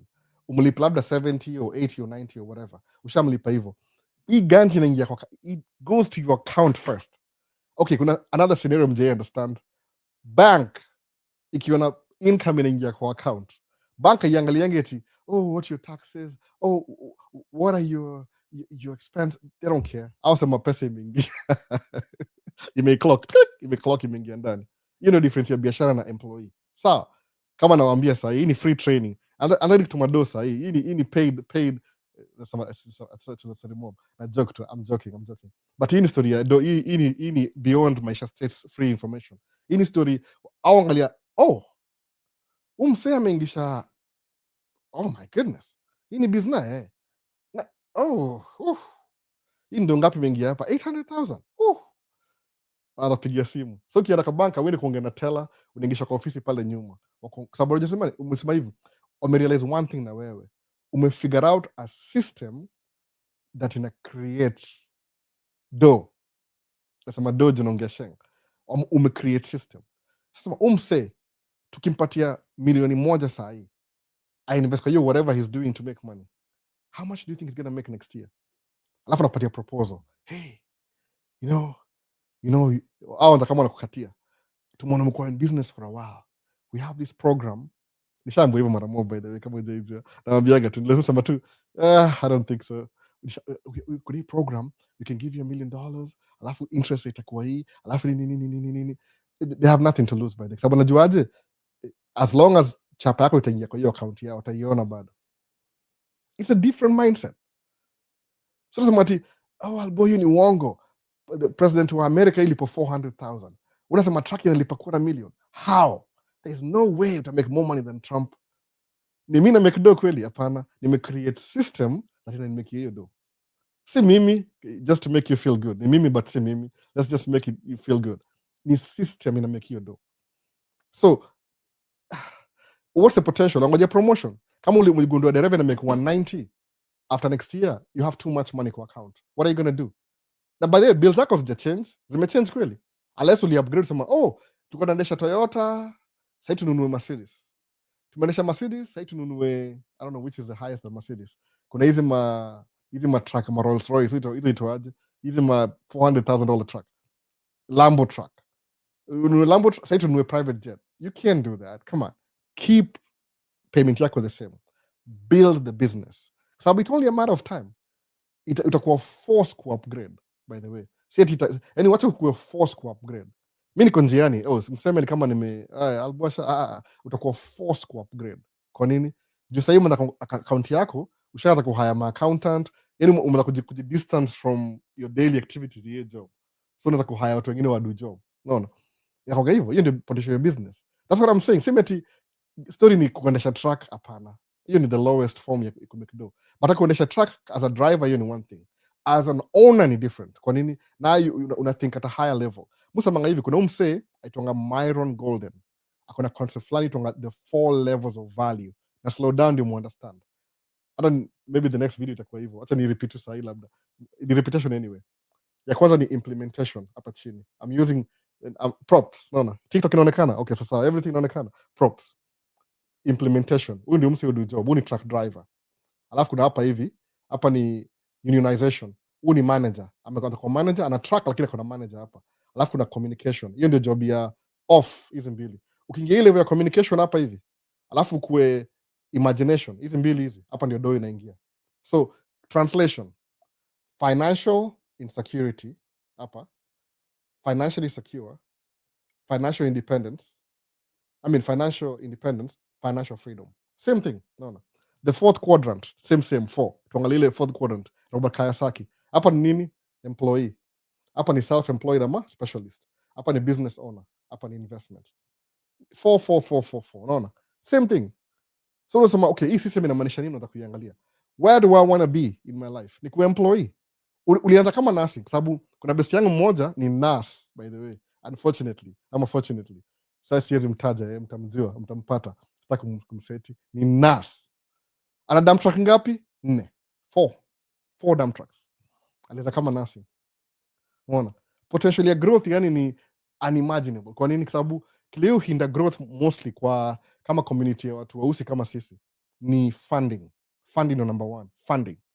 Mimi siko understand your story. Kasema how come mnaninyima, if I want to buy a car na my own social security, mnanipatia loan immediately. If I want to buy a truck nakuwa rejected. Why? Sababu the car doesn't really help me. Ni gari tu, naona. It's easier for you kununua Mercedes Benz ya 200,000 than truck ya 200,000. Kwa nini? Kuna vitu fulani watafuta kuona, how long have you been in business? 1 year. You don't know what you're doing. Naona. Watakuona taxes, kuna vitu so when do you start? When is the right time to do these things? Hakuna right time. Unasema ndaanza leo. Ndaanza business. Alafu unajua unasemaje? Kuna soon tumia video. Maisha States. Angalia hapo mse, give list ya the 10 worst businesses to get into. Number 7, trucking. Why? Unaangalia mse hata hajai drive truck one day. What do you know? Alafu kumbuka kitu moja. Kama wale kama mimi nimetumia video na TikTok, wananiambiaje nitafute, okay, you wonder why people dance on TikTok sometimes. Ni hivi, TikTok ina suggest, inakwambia hii ndio trending video. So, endo utafute dance kwa hii song. If you do this and this and this and that, you'll make $10 for 10,000 views. So najiuliza, what's $10? Si kwa ignorant by the way, nasema tu kwa TikTok. Niende ni shake my body nika stupid for $10? Tafadhali nika kwa track yangu ni make 125 nikiongea video nikiongea kwa track nikienda kwa one location. Kama last week nikidrive track kama kuna snow. Unaona hivyo? Hiyo ndio difference. Nasema which is which. Lazima goal oriented ujue what I want to do exactly ni nini. Ni hii, si hii. Do job yako sawa, lipa taxes. Hata siwezi hiyo level nyingine lazima mlipe. Hiyo siwezi waambia. Unaona? Just know kuna level nyingine ile uwezi jua iko hapa. Yaani ukiangalia mbona watu acting hivi na hivi, kuna hii level ya hapa inaishi hapa, alafu kuna ile nyingine next ile. Ile lazima ulipie ndio ujue. Kama uwezi lipia, nunua books usome. Ukistumble into the same thing happened to me, ni stumble into vitu, nikalearn. This is why I can't buy a truck. Oh, but can qualify for everything. It's like buy a brand new Audi leo nita qualify immediately. Kwa nini? My credit score ni 829. No. Inakubuy truck kesho wanze how long have you been in business? How much? So msamangaji, the first 2 years in business, I didn't really know how these things work. Niko na complain lalamika, nikala new trick. Sema from now on secretly, no fanfare, nothing. Ndatry commit hizo requirements za bank beginning today. Kiendelea hivyo. Boom, boom, boom, boom, boom, strategically. 2 years kada kubuy truck, hata ako ni nyima nilipewa loan. Another 2 years, nikapewa loan. Sahii ni next year kubuy truck, napewa 0 down. Wanipatia key, wanipatia truck, waniambia enda. Waniambia your first payment is due 6 months from now. Unaona? Truck yangu nilipewa 6 months. Imagine unapewa truck na key, unaishia, your first payment ya truck ni 6 months from the day you picked it up. Kwa nini? What do you think happens over there? Ni rocket science. Kama uko ignorant. Jiulize kwa nini? Kuna system ulibuild mahali wakiangalia na convince this guy knows how to create whatever you make. No. He knows what he's doing. His system is working. So ni create system. Sasa ukienda create system, there's no time kusema I'll take my foot off the pedal. Kwa nini? System itasimama. Lazima ukanyage hiyo pedal mpaka system iende kuwork, mpaka uhaya watu wengine. Tumekuwa na direct 2 years. This year nasema I don't really need the stress. Kwa nini? One of my trucks ikambaki kama the last payment nimelipa September. Truck ya 240,000 plus interest nimelipa kama 260,000. Truck ni 5-year-old. Tangu nianze trucking, I've never bought a 5-year-old truck ever. Truck zangu hizo like 11 years, 12 years. So mujiuliza hivi, if I've been buying 12, 13, 14-year-old trucks, alafu nakimbia nazo for 4 years na nimekia do, what happens if you buy a brand new, alafu ni pay off after 5 years? I still have 7 years to go. No. So kama hii truck imenimekia how much? Is that pigia hesabu? Maybe ni over $1 million. Gross over time. Gross income. Kuja niambie, oh, what about taxes? What about this? What about that? Pay, I'll tell you how I do that. You need paid training only. Si free, you need train. But ni hivi, because you can't pay me now to teach you that, kusema kweli kabisa. Go figure it out. Buy a book useme, how does this system work? Alafu understand systems. Sababu systems will make you rich. No, kusinga mse ati yako financially independent. Okay, suppose kama semeaje, which is the best example? Nataka kupick mse atakuwa na controversy sana. Because all the billionaires wako na shida siku hizi. I don't even know who to pick. Una create system. Create system, you can walk away from the system na bado inaendelea kumekia do. Can you call it passively? Yeah, call it passively, whatever you want. Lakini ni passively. Okay, sema tu example. Ubuy apartment buildings. Ziko wapi? Ziko Minneapolis. Pale Cedar kwa Somali pale. Alafu iko na maybe 60 units ama 200 units. Rent ni how much? $2,000 a month. So $2,000 a month kwa hiyo apartment ni, tupige hesabu sasa apartment. $2,000 a month times 200 units. Hiyo ni 400,000 a month, by the way. Useme, that's impossible. That's what the president is paid, by the way. Lakini umecreate your system. If you're making 400,000 a month, gross income, wacha tuseme tu ndio watu wanyamaze, gross income. Mimi expenses zangu za hawa hapa hivi, mortgage, insurance, chakula, nini, musema ni approximately $5,000. Nikipata 400,000 a month, do I need to pay myself 100,000? No, I don't need to. Sababu now I can walk away.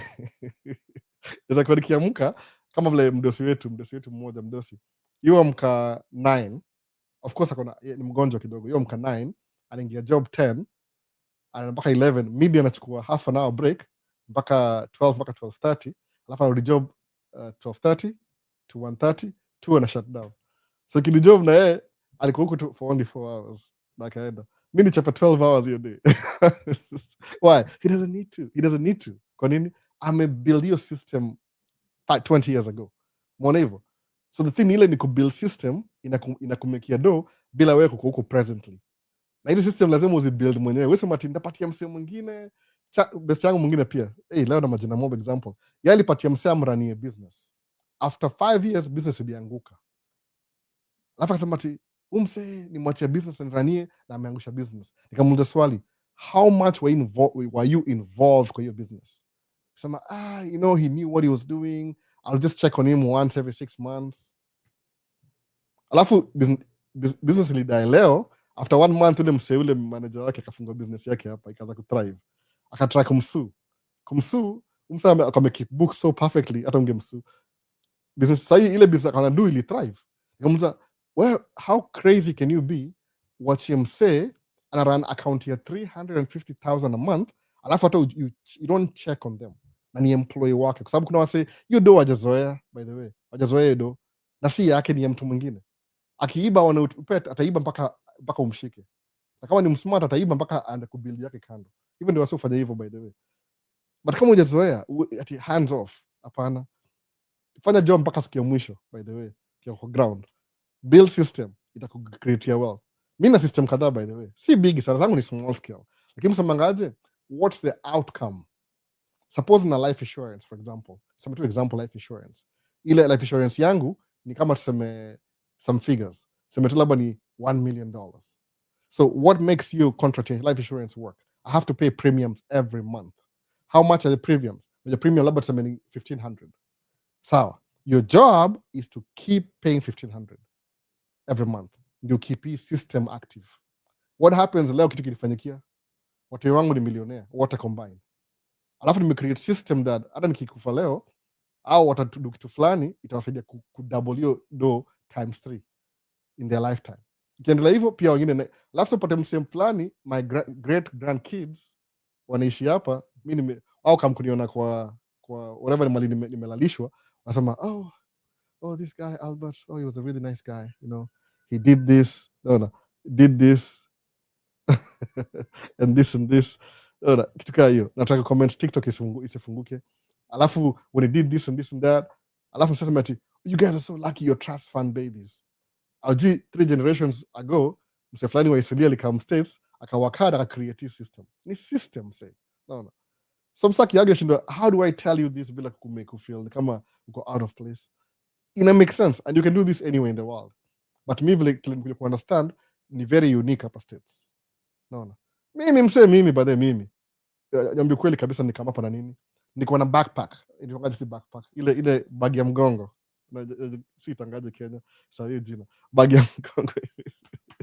Iko na documents zangu, toothbrush, toothpaste. Ile aliniallow nipita nayo airport na hizi ma personal essentials hapa. Naona. Alafu niko na ile itangaje ile bag ile unavuta nayo ile au check-in bag.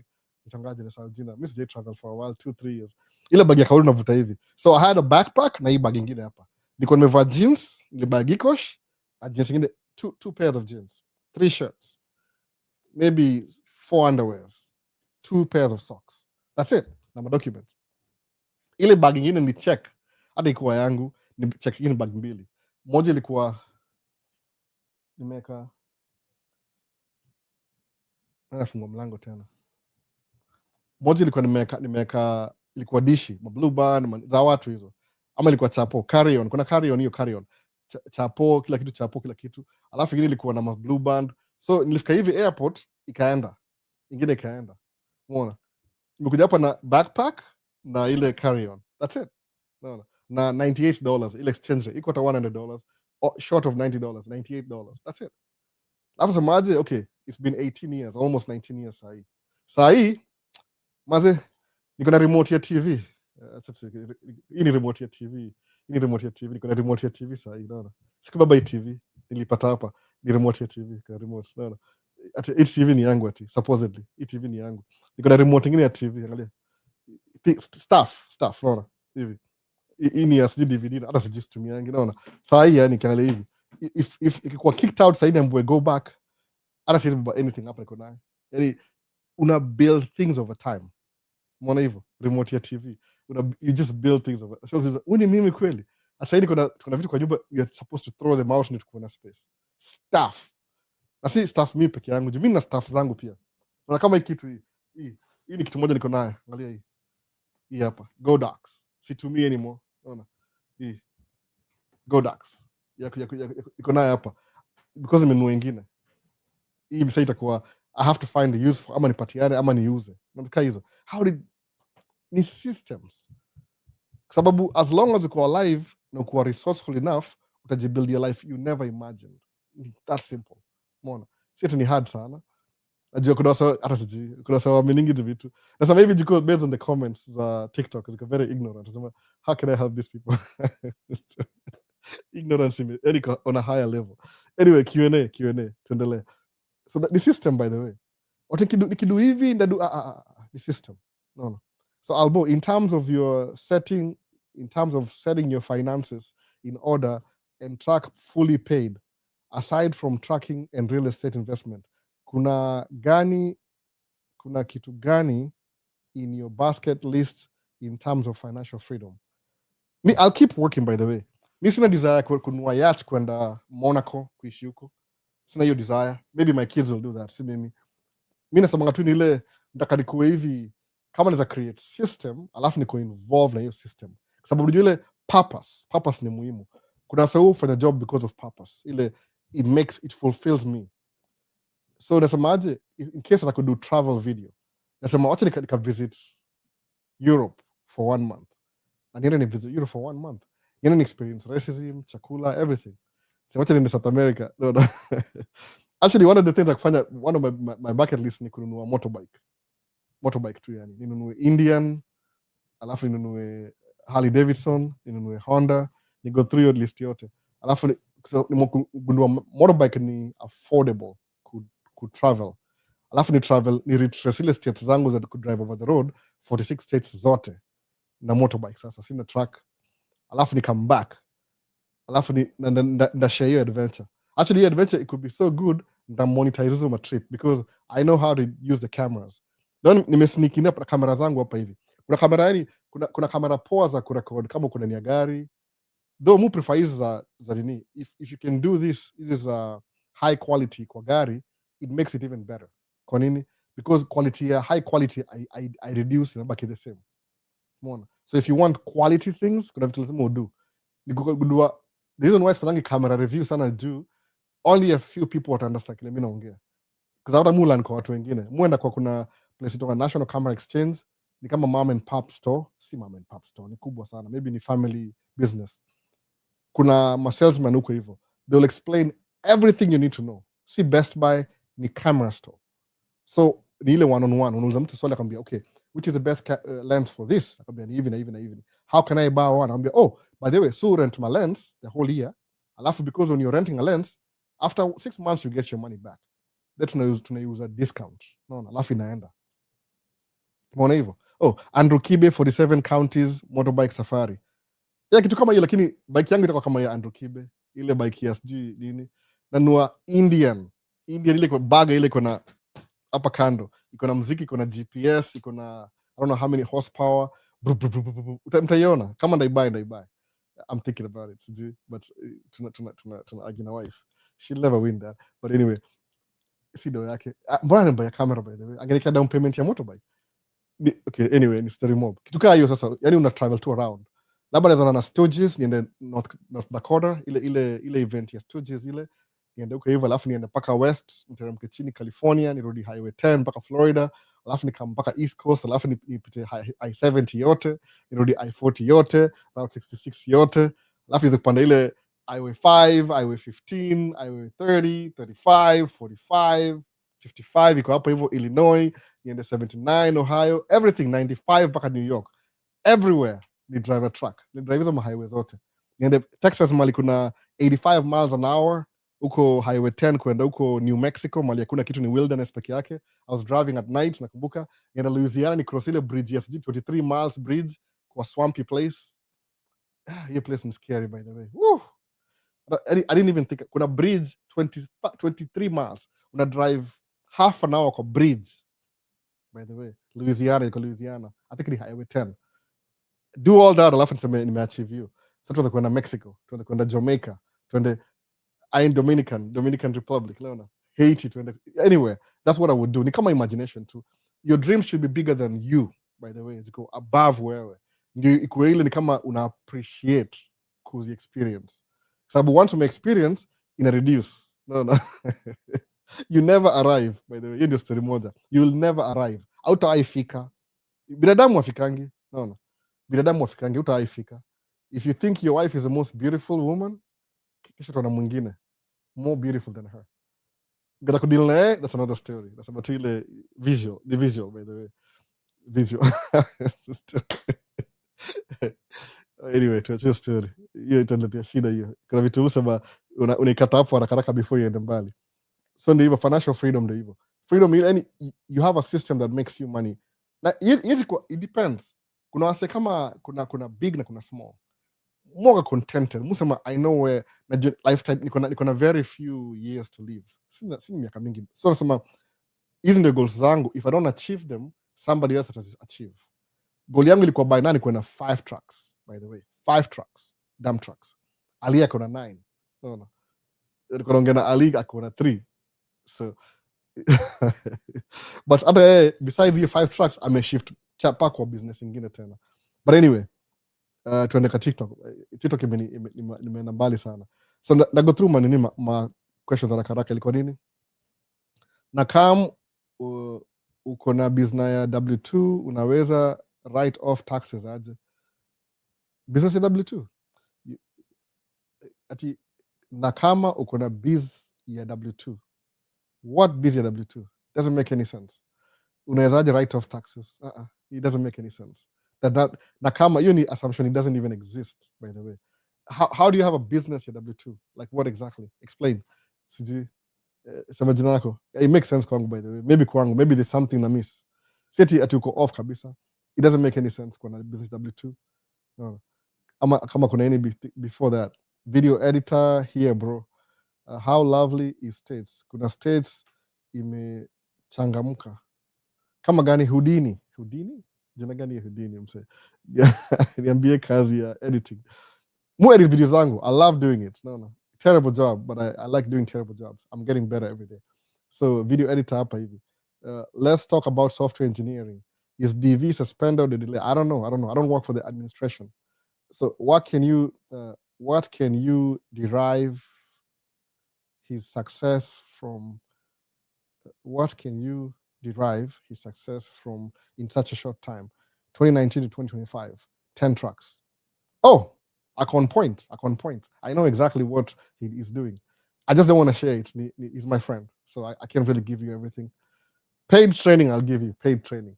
But Sisai, no, I can share everything. I know what he's doing. The first thing, there's never a right time to do anything. It means it's no story. Just kama uko sure naye. Kama nimekwambiaje, hii tracking silipo 125 an hour. Nikianza hii job ilikuwa $76. Okay, imeanza hivi. I think ilikuwa 74, 72, 74, 75, ikaenda 81, ikaenda 90, I think 81, ikaenda sijui 84, 89, ikaingia 95. From 95 ikaenda sijui ilikuwa 99. From 99 juu inflation ikaenda 117. Nikibuy truck yangu ilikuwa 105 an hour. In 2 years ikaenda 125. Probably next year itakuwa 135. Na hii ile kuna broker. Si ati ile unalipwa cash kabisa na truck yako. Kama kuna nini, kuna ile you going directly to the customer, una middleman, itakuwa $200 an hour. Itakuwa 180. Sababu una compete, ni bidding. Nasemaje? Oh, this guy is paying, give me 180. So bani ile wewe mko 180 na kuna truck moja, you can't beat somebody that kuna 10 trucks. Na 10 trucks atakuwa na bargaining power. So goal yangu ni hivi. Sasa mangaje, if you have at least 5 trucks, tutaongea, to negotiate. Sababu asamangaje, I don't want to make one phone call kwa watu 5 different people. Sababu tu kama unampatia administrative jobs. No, they want to make one phone call, 10 trucks show up mara moja. So if you have one truck, they're not going to work with you. Maybe small projects here and there. But hiyo small Navy, if you go for small projects, kama best yangu mmoja anafanya small projects. Yani yeye gari yake ni ndogo kuniliko, simtaji jina pia.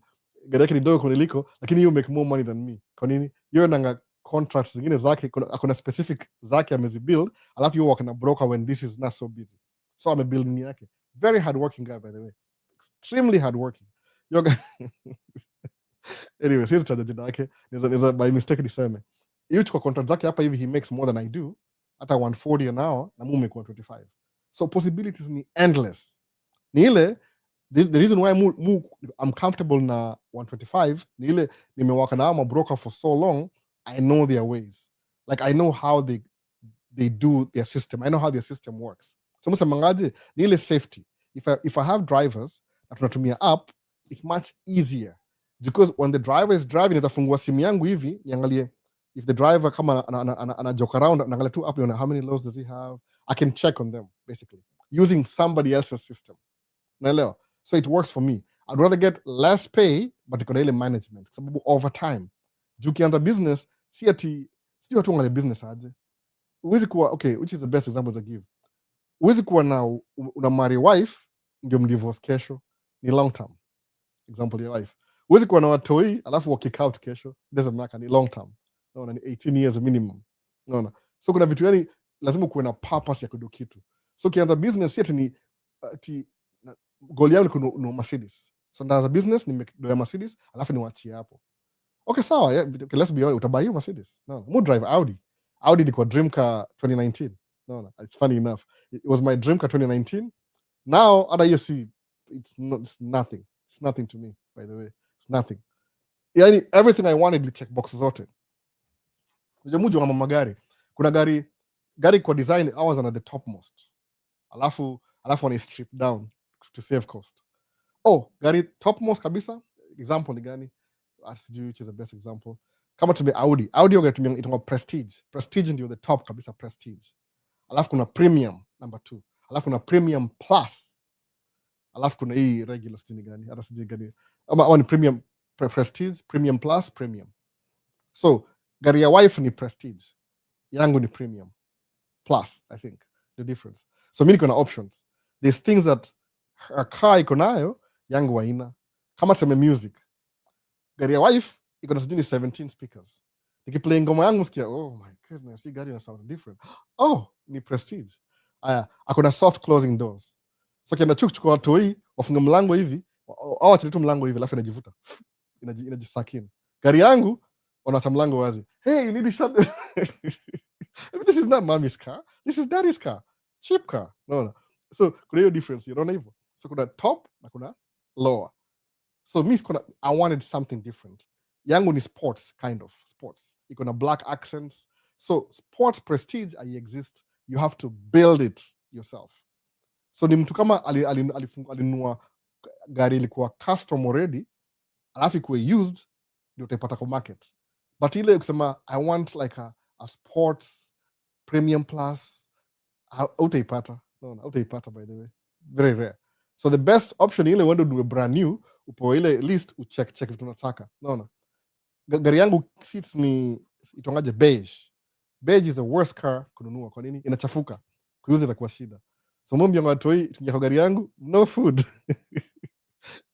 Of course nitakamkiuza siku moja.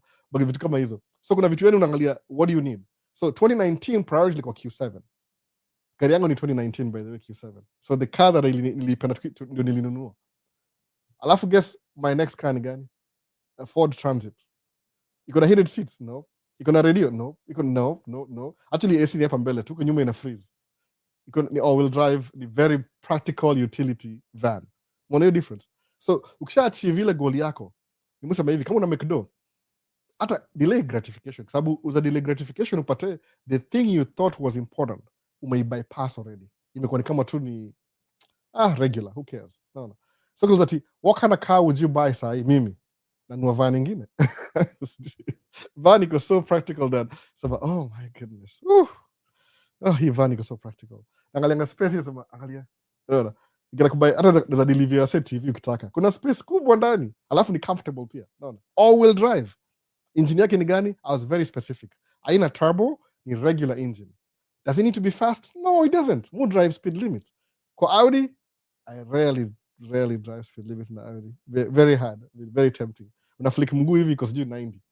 Hata you feel by the way. No. Priorities na change. So kuna delayed gratification, the things you think, kama say, mbona wifi nibuy camera ya $4,000? Why? No. Na wish nirudishe by the way. Between ile ni gift, so siwezi kataa. I don't know why. Kwa nini? Sababu pia ako shule ya some psychology, but she drives her own truck. It's not paid off yet, but anailipia. But how much ana make how much per month? As a student, ana do masters in psychology bado. Ana drive truck while she's waiting. One example. Mademo drive truck. Of course they do. Si ati juu ni passion yao. Passion yao maybe ni knitting. Sijui kushona, whatever it is. Unaona? Kuna mademu do YouTube very good ama videos very good, unajua kushare information. Kama best yetu mmoja anadu very good sahi by the way. Na mumu encourage do video movie. So acha nimwachie tu. Ana catch up. I feel good for them kitu ile unakufurahisha. Lazima kuwe na hobby for fun, hata make do, alafu na ile kitu unapasua at the same time. Unapata ile fulfillment. Unaona? Anyway, tuendelee. Leo mazee imestretch sana, hata siwezi keep on my question. What's the index fund, shares, stocks, and how can someone own it? Please break down. Hassan wa Isa. So index fund is a give example haraka haraka. Nilifaa kuaddress kitu before. Ama ni do video tu separately. Stocks ni a piece of a company. Kasa ukienda kwa broker, utanunua a piece of Apple. So you don't just have an iPhone, we own iPhone, a percentage of iPhone. So when iPhone can make profit, people want to make profit in terms of your shares and increase in value, just in case you sell them. Lakini hizi my index funds, my stocks, my shares, hizo zote hizo ni kama virtual assets. Si real assets, ni virtual assets. Zina exist. Advantage ni ile ziko na cash value. So what people do ni ile, they keep buying virtual assets over time. That's the best. That's like we reduce, we juice. Alafu, if you need to buy your Mercedes-Benz, ama Lamborghini, alafu your virtual assets ziko worth 10 million. You can go to the bank, wambie bank, I really need this Mercedes S650, Maybach, AMG, whatever, custom seats, whatever. How much is a Mercedes-Benz? Waseme, oh, this, 250,000. Bank is saying, oh, here's the money. Check. I'm going to be paying this every month. How are you going to pay this every month? Oh, more than a business hapa, virtual shares are 10 million, business in a cash flow 200,000 a month. Oh, really? Yeah. So what's your payment every month? 20,000. Alafu unanunua unalipia. No. What did you do?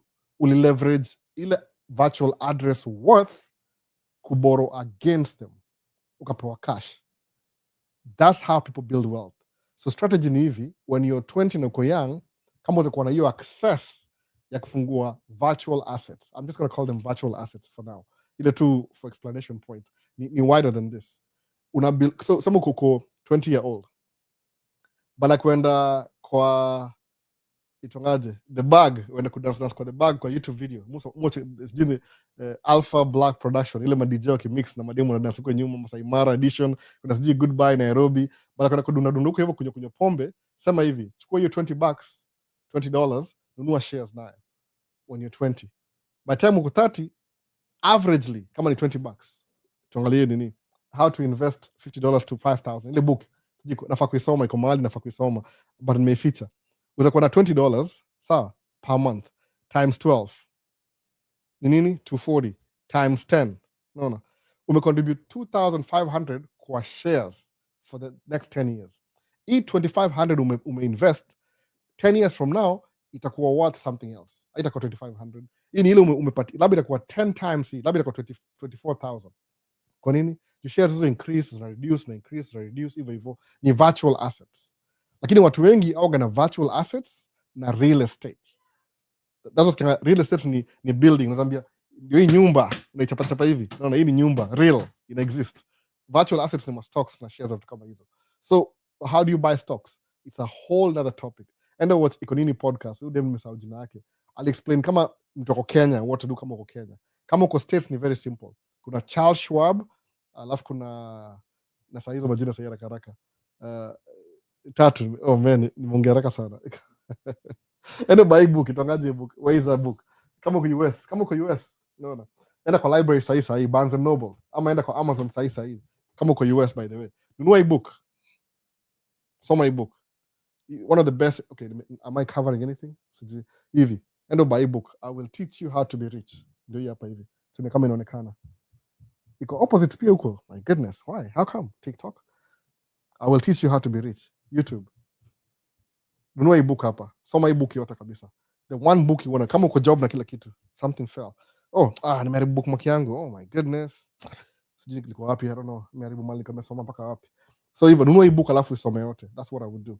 Ama tafuta umsee YouTube channel yake uende umsikize. Iko opposite, naelewa. I don't know why iko opposite. I thought kutumia camera, what should I do? You make it kwe real TikTok. Niekeaje opposite. I don't know how I can easy work by the way. I will teach you how to be but what am I missing hapa hivi? Nafaa kuwa clean because I'm using the camera. Ama niseme ni mirror. I'll figure it out. Now I have problems now. Mobile preview. Left hand. Mbona iko opposite pia? I thought tukitumia camera inakuwa poa. But anyway, nunua hiyo book usome yote kabisa. Take your time. Yani itakuwa more advisable kusoma hiyo book alafu understand hizo stories za shares than me explaining to you. Because I'm being explained to you. Wife atatuma mtu yeye kuja hapa kuharibu live alafu tutamaliza story. No. So napatia shortcut. Nunua hiyo book usome. Jona mimi kuna vitu si understand labda usome wewe mwenyewe. No. I really love this talk. It really inspires me. Keep it up, album. Maisha stays forever. Kirui Devinsky. Oh, mother YouTube swali. Oh, thank you, Msee. Thank you. Mimi naongeanga because inanipatia everything inakuwa active kwa mind yangu. Active, very active. Unaona? So video editor is suspended. Can you derive? Creator. Nitakuwa maswali. You inspire people. Na kama uko na business W2 ilikishamaliza hiyo story ilikuwa nini? Tony mentor, CEO mentor. Alafu thank you my brother, I'm still learning English. Good. Keep learning English. That's good. No. Pronounce vitu kama water. See water. Water utathrow off mtu immediately. No. Learn. Kuna mali una blend in utaka kujulikana umetoka wapi by the way. Alafu you get suspicious. So mimi kienda place ya African American. So kienda place ya African Americans na hang out now. So muongea a little bit. Alafu anakudiangalia. This okay, whatever. I'm African, man. I'm African. Oh, you are? Okay. my brother. Did you carry shoe brush? Nikamna some ilikuwa shoes kama azikuwa shoes za brush. Hizi maformal nimenunua hapa zote by the way. Niko na suti ngapi sahi? 10 suits. Never wear suits. Never. Hate them for good. Hate them. Oh, niaje Gapuri, ushapata kamera? Asema natafuta kamera. Niko poa kabisa hapa hivi. Mimi nilikam na $10. Ambia watu story. Kuna sifa. Ambia watu story. $10. Mimi nilikuwa na $98 cash. Na hiyo hata sikuwahi tumia. Nilikuwa scammed. Na wase fulani watatafutia job ya post office. Nikawatumia wakaniscam. Niko hapa Texas, would like to meet you. Baby Jesus. You don't have to meet me by the way. Sijui kama you don't have to meet me. Wapiga simu tuongee social, alafu whatever you're planning to do, just do it. Alafu kama kuna help, tafuta resources. Mimi nakwambia kile mimi najua, alafu utaendelea naye. Naona. Be blessed, your content is super addictive. Oh my goodness. You need to go for therapy. I'm just kidding. I'm kidding. So Andrew Kibe, 47 County, motorbike safari. Yeah, kitu kaa hiyo by the way. Lakini kumbuka hapa states ni kubwa. Si kama Kenya peke yake. Yaani nasema Kenya as a country ni kama Minnesota as a state peke yake. See exactly, but that's the point. Naona. Could drive cross country could be 3 months. Mimi nikienda California kuna driving a truck 3 days. Kuna California from hapa hivi. Ile uta drive ulale uamke, udrive ulale uamke alafu ndio ufike. 2.5 days hivi maybe. But that's all I'm doing. Kama ride bike with Kamali say, "Oh, I like the view. Beautiful." Utoe drone, fly drone. But Albo, can somebody tell Albo about the drone with AI? Because I'm like, man, please. I can buy any drone I want to. No. The reason why mtu mianga nilibuy drone gani, niko na drone gani hapa, drone mbili by the way. Moja ni Mini 2 na Mini 3. Kwa nini Mini 2, Mini 3? You don't need a license to fly this drone. Because mimi mso recreation, I just do it for fun. I don't need to buy the Mavic Pro's $4,000 drone. I can afford it if I want to, but I don't have the license. Mini recreation. I want to fly the drone anytime I feel like it, anywhere, and I don't get in trouble. So mutu miele the cheapest one, which is $1,500 anyway, but ni Mini 3. It's old. Lishanga, ikona tracking pia, Mini 3. Yes, it does. I just never used it. No. So I'm just, isn't a video mufanya for fun. Today to once in a while, I'm so swamped up, I don't have time to make a video. Let me just recreate this and then post. Mu post for the algorithm sa zingine, see for the views, for the algorithm. Ile ku keep consistency. No. Inani help ku get through the troubles of life on a daily basis. So how long does it take to be a truck driver? 1 month. 1 month imetosha. 4 weeks and you're done. Uko 4 weeks umaliza training, basic training, umaliza.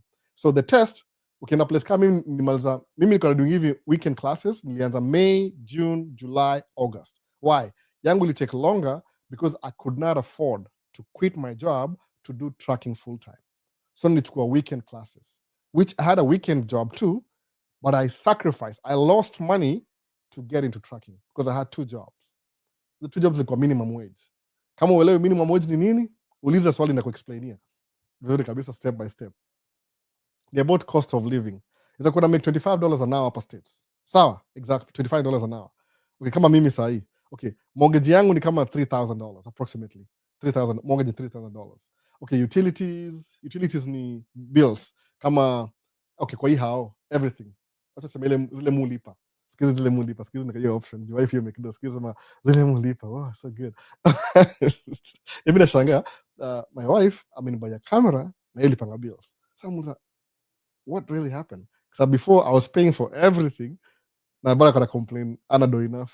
No. Something happened. Anyway, good. So ni hivi, kuna monthly bills, kuna mortgage, kuna utilities. Utilities ni the water that comes into the house and the water that leaves the house. So you need maji in, maji out, sewage na kila kitu. You need maji, you need water bill.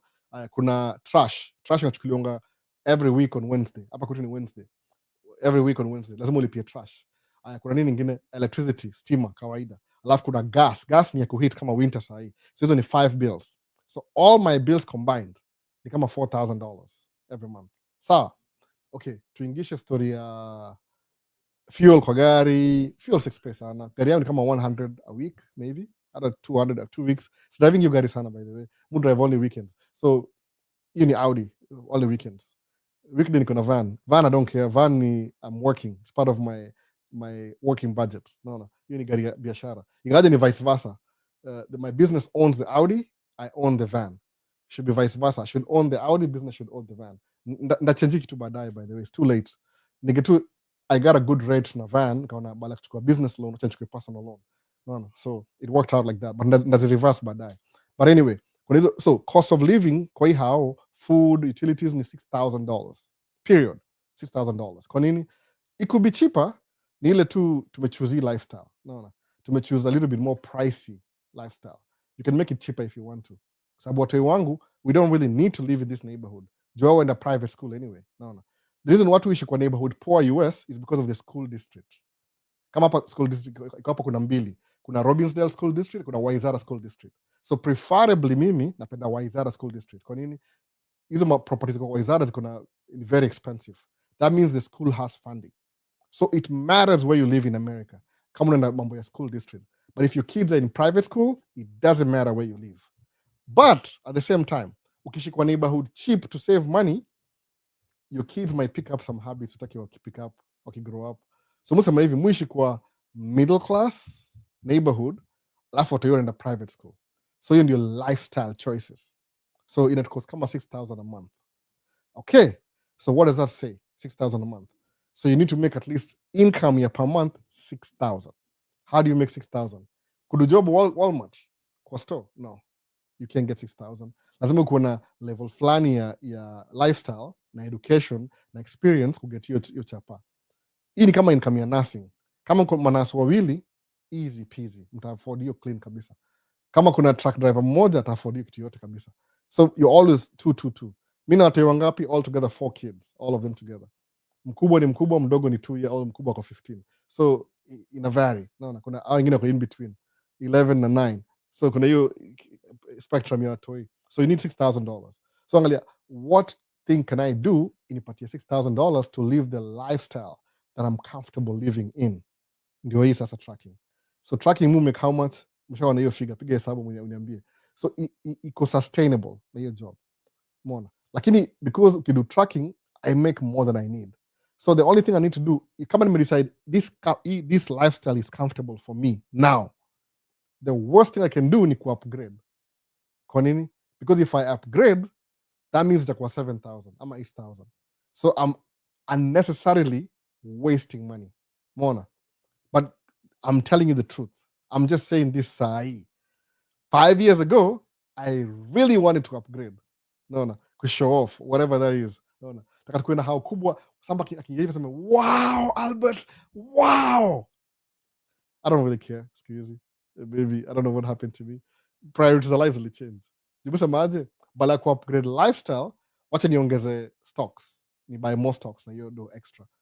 So that's what the business does. It makes you more money. So kuwa na extra money, so hapo ndio financial una crop into not financial stability, which is average, C+. Hii ni financial independence, which is like a B+, kitu kaa hiyo. Ukienda financial freedom uko na A+. Kwa nini? Juu saa hii lifestyle ni C+, alafu una make do ya A+. Unaona hiyo difference? So watu wengi hufanya makosa au upgrade too quickly. Unaona? Naelewa kuna watu wanatoka place ya umaskini. So unasema I want to live that life, thinking that your life is something you have to go through though. But to be on the safe side, kwa kununua hiyo Range Rover, nunua hiyo Range Rover. And ununue brand spanking new, upige picha uniite kama vile bro alinunua BMW. Akaniita nikaka kamera moja pale ingine hapa. Ile gari kienda hivi na hii view mbili, 3 views. Ile side view, back view na front view. Akifungua mlango akiingia ndani akiwasha gari the first time, akidrive kitoa ile elbow, itongaje bow tie akaitoa, inatoka kwa dealership, katoka ndani ikaenda, tukamake video, record. Hiyo gari BMW X5. Bro, hiyo video iko mahali by the way mtaiona. Make your video by the way. Make the video. Kwa nini? You'll come back and reflect on it later on. Unaona? Nilio hiyo gari. Sababu kino hiyo gari, ile tamaa uko nayo ile whatever you're feeling inside, utaitoa. Unaona? Utaitoa. You have to experience it. Sababu nikamwambia usibai utaenda sema huyu alikuwa anaongea nini bana. Mimi Range Rover lazima niendeshe. Endesha Range Rover. Alafu jue the first year itakuwa poa, the second year itakuwa poa, the third year itakuwa poa. Wacha warranty ishe. Alafu uende service, alafu uambiwe you coming for the oil change, yeah. Your shocks are loose. Your transmission is leaking. Your brakes need to be replaced. Your screen is like dying out. Okay, how much is this again? Approximately it's about $53,000. $53,000? Yeah. Kwa nini? Maintain your Range Rover after 3 years ni big deal. Unasema take your car. It's not ours, it's yours. Nifanyikia bro hivyo by the way. Na nilimwambia akisikia, bado lazima apite hiyo system. Unaona? Aliuza X5 mbio sana kanunua M5. Ni hivyo bana, lazima uipitie. Jumuaga very careful. Hata kidogo hiyo Audi niko surgical precision, unaona? Hii nilinunua gari yangu kwa Mercedes dealership.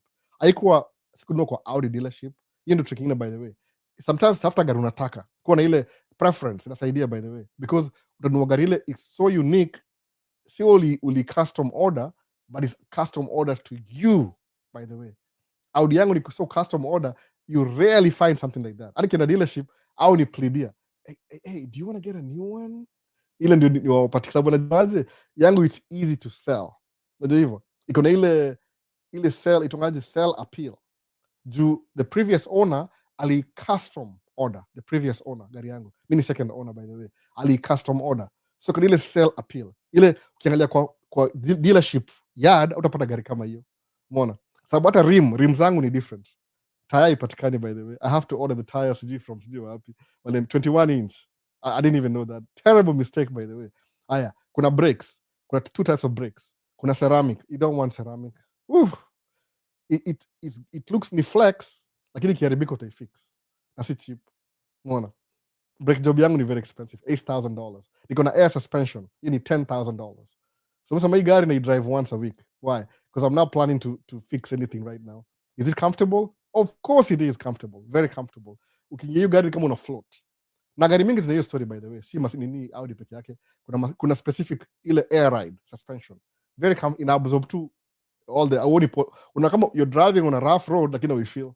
Unaona? That's how good it is. Quiet kabisa. Alafu ki overspeed au feel kuna overspeed. Yani iko very comfortable at high speeds. Unaona hivyo? Custom order. Kama unataka nunua hiyo gari alafu you get it over with. So you can clear off your childhood dreams ufocus na future. No, if you really need to. Kama unataka kununua iPhone 5, nunua 5 kwa nazo alafu sema I have kama mimi niko na iPhone 15 mbili. Unaona?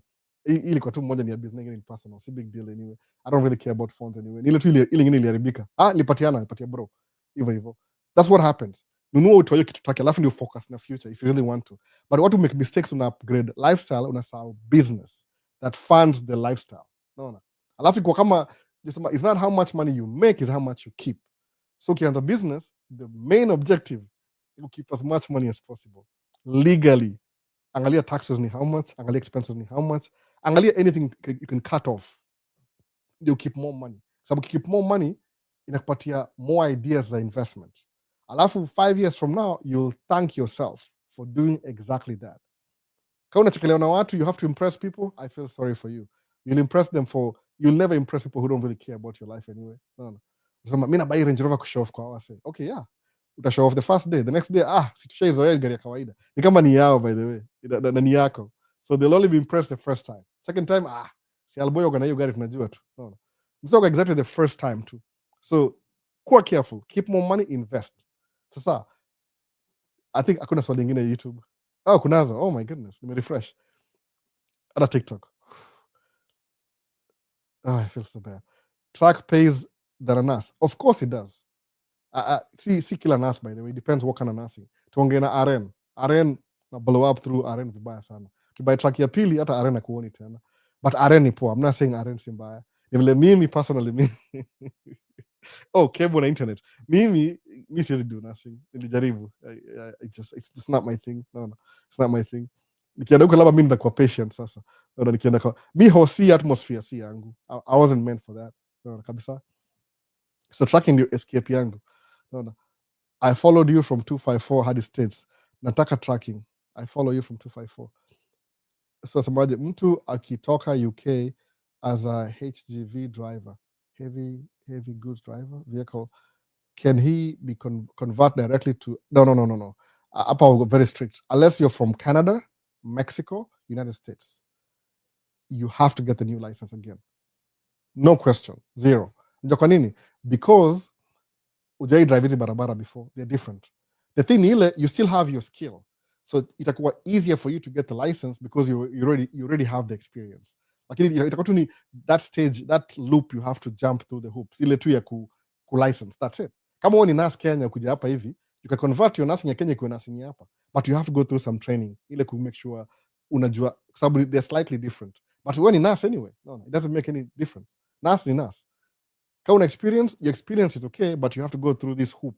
Utajump one hoop ya kucertify tena. Naona mtukufu jeshi, yes. Use back camera. I'm using a camera. I'm not even using a phone. TikTok iko camera, by the way. Naona hii ni camera real kabisa. Si nini, si simu ndio hii, simu ya TikTok ndio hii. I'm not using back camera. Maybe kuna something kwa hiyo feature I'm supposed to switch it to mirror something. I don't natumia, this is what I'm using. If anybody knows, niambie. Hii natumia ni TikTok Live Studio kwa PC, kwa Mac. So I'm using a PC. Situmii simu anymore. Una simu hapa, kuna simu anymore. So maybe there's a feature and ndaiangalia after that. Muanga hivyo. I start before I'm ready. Naona kesi baadaye. Naona tutafigure out his story baadaye. Sasa tujaribu tu. Nini muhimu? Si ni live tu ama vipi? Time yangu 2 hours. Okay, ndakamkufukuzwa hapa hivi. Would you advise someone newbie in US to do cyber security? Please do it. Please do it. Come on. Whatever you want to do, just do it. No. At the end of the day, ni money. Mukuchu. I think hiyo ndio saying latest kabisa, mukuchu. Nikisema sahi sema mukuchu ndio, as long as it makes mukuchu. Alafu once umemekio mukuchu, angalia how do you budget. Kama uko single, man. What is my, if I were same thing, you learn as you go. No. Have you heard of American truck simulators? Every driving school reputable they have them, by the way. Kama hiyo interstate iko nayo, unakaa hapo una practice. Unaona, but mimi sikuwa na hiyo privilege. Mimi niko hardcore, unatoka class unaingia truck straight up. Unaona. But sikizo kuna hizo manini truck simulators, but it's different from driving the real truck. What job can I do for a short-term stay? I usually do 6 months, then back home. I don't know, Claire. I don't know what's your job you can do. I don't know, so you're not even supposed to work. Would you advise someone? Your life is impressed to you, impress. You will sleep with tears at night when the bills pile up. Your life to impress. Okay, I get it. Your life to impress, you'll sleep with, you'll have, I get it. Have you ever heard of American? Okay, Shamal Zayo next to me. Truck pays more than NAS. Oh, of course it does. It does. It does. Specific NASs, by the way. I think more like in a bit. I don't want to compare. No. But either way, both of them are good. Useme ati, oh, do come on, if you can do nursing, do nursing. No, just do nursing. So about nursing, you can start your own business too. Ni risky, kuna more risk than tracking, but you can do it. It's up to you. The threshold. What can you handle? No. Can you handle ukienda kwa hii level ya ile 4 levels of value, upite hapa halfway, uingie kwa business owner ama ile nini imagination, katikati hapa hivi, roles na change. Unaona? You don't think like when you implement ama when you middle range manager, you think different. Unaona? Unakuwa na threshold ya risk ina increase. Unaona? So that's what it is. Kuna vitu yani lazima uko na hiyo roho ya kuifanya. You have to be built differently. Ama if you're not kama mimi, you learn on the fly. Unaona? I've had American simulators. Ishamaliza, I think so. Okay. Kwa msee wa okay, amefunga mlango nataka nimalize live. I have them 254 most ina refresh haraka sana. What are the terms of owning a truck? Albert kama mimi.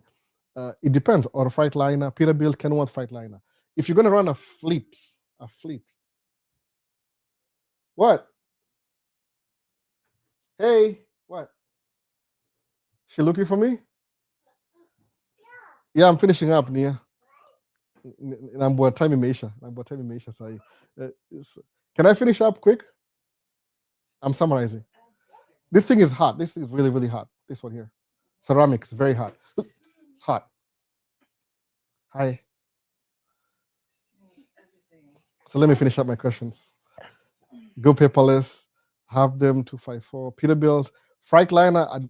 Freightliner is better because iko more dealership. Mm-hmm. Most trucks are automatic or manual 18 speed. Mostly automatic. What are the terms of owning a truck? So many. I got a CDL 2 years ago. How can I get into the system? Get a job, drive truck, then buy your own.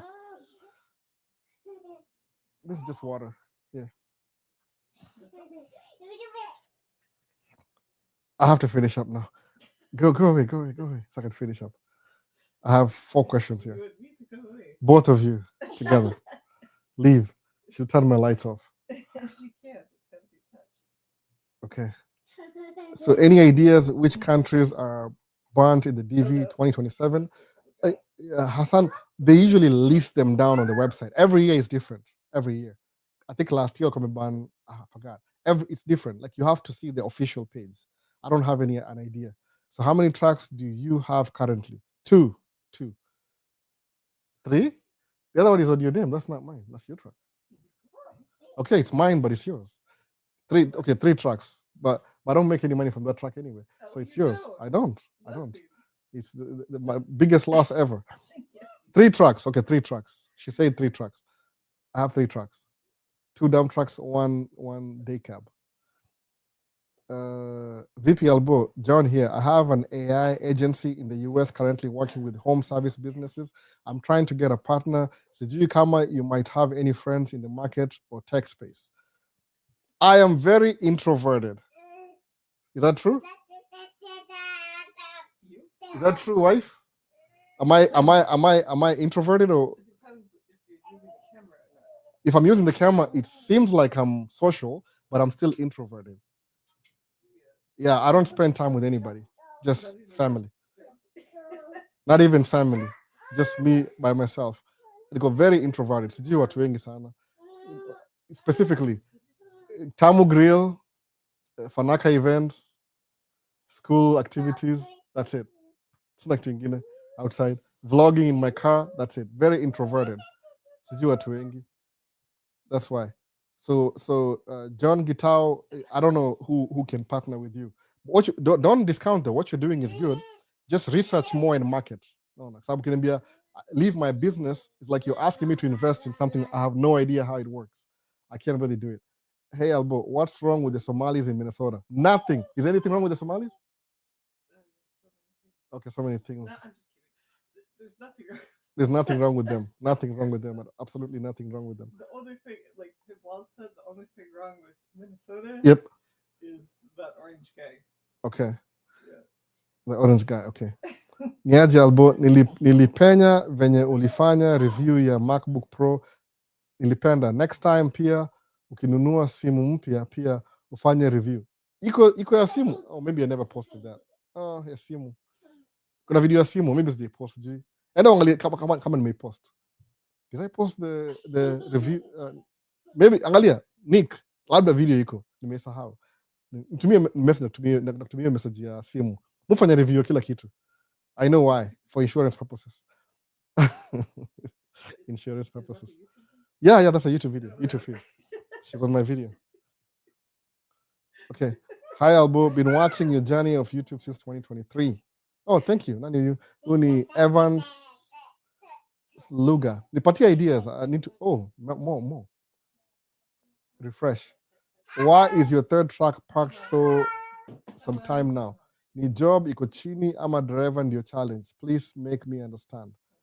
So why is my track parked? What? Yeah. Which one? The side dump, the one that Why is it they cap. parked? Yeah. Are you Season was slow. right now? The season was slow. Then when season picked up was August, already past mid-year. So it didn't really make any sense driving two trucks, and one truck has two more payments to go. Nika focus na moja. Mona. So how is business busy or right now because of the winter? Not so busy.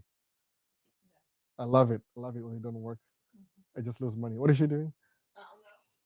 Samsung or Apple? My TV is Samsung. We have one Samsung phone, right? Only one Samsung phone. Everything else is Apple. Integration. Everything works together in Apple. So introverts are deep thinkers. They spend most of their time executing ideas. I'm thoroughly an introvert. Thoroughly. I'm not an extrovert. In public, niko kwa camera. Dump truck biz insight ni aje. Musa wa Congo met. It's good, but you have to be consistent. Don't go with the highs and lows. Just stick there, right? Albo, ule jamaa alisema ushiki simu alipigia. Akupiga, unfortunately. Nimengojea apige hajapiga. Naona. I looked for him sikumpata. So maybe akona ana fake too. Naona. Alitaka mimi ni wallow in self pity. You want like an introvert to feel sorry for you and you don't call an introvert. Am I going to call back? Probably not. I'm too shy to call people who I don't really know. Labda understand hivyo. Very introverted. Last time ukiwa amejam sana. Neutralize. Hii ni message, neutralize. Sahi. So I like the way you do things. Oh, thank you. On video. That's like 2% of my life. Appreciate for the information. What next? It's a high elbow. Man, you guys. Niaje. I know. She wants me to go play upstairs. I get it. 125 per hour. How many hours do your truck? How many hours do you work on a shift? How many days? You can do 6 days a week. I do 5 days a week. I like my weekends off. There's not always weekend jobs. Though. Yeah, but there is. Up to. You can do 6-7 days. Some people work 7 days. Not for MBE, sure, they have jobs. Don't rule that out. Yeah, you can work with other people every weekend if you want. You can have 3,000 hours if you want to. But it's still seasonal. It's not every weekend. It's seasonal, yeah, not every weekend. Like now, surprised people are doing snow right now to speak. Do you know that? Yeah. I don't do snow. The roads are slippery. So hey, bro, I'm a video editor. Might you need some help? I'm Kenyan based. No, I don't. I just learned how to edit my own videos. I do a terrible job doing my own videos. It makes it more authentic. You see my errors and mistakes, right? So DJ, work kwa live, slow. I've enjoyed the show. Semi truck. What's the range for buying the head without the trailer? The Kududu guy. Basically, yes. You can I don't have anything. Okay, it's not plugged in. Maybe it is. Here, headphones. Maybe it is, but it's probably gonna go leak into my feed. I don't want.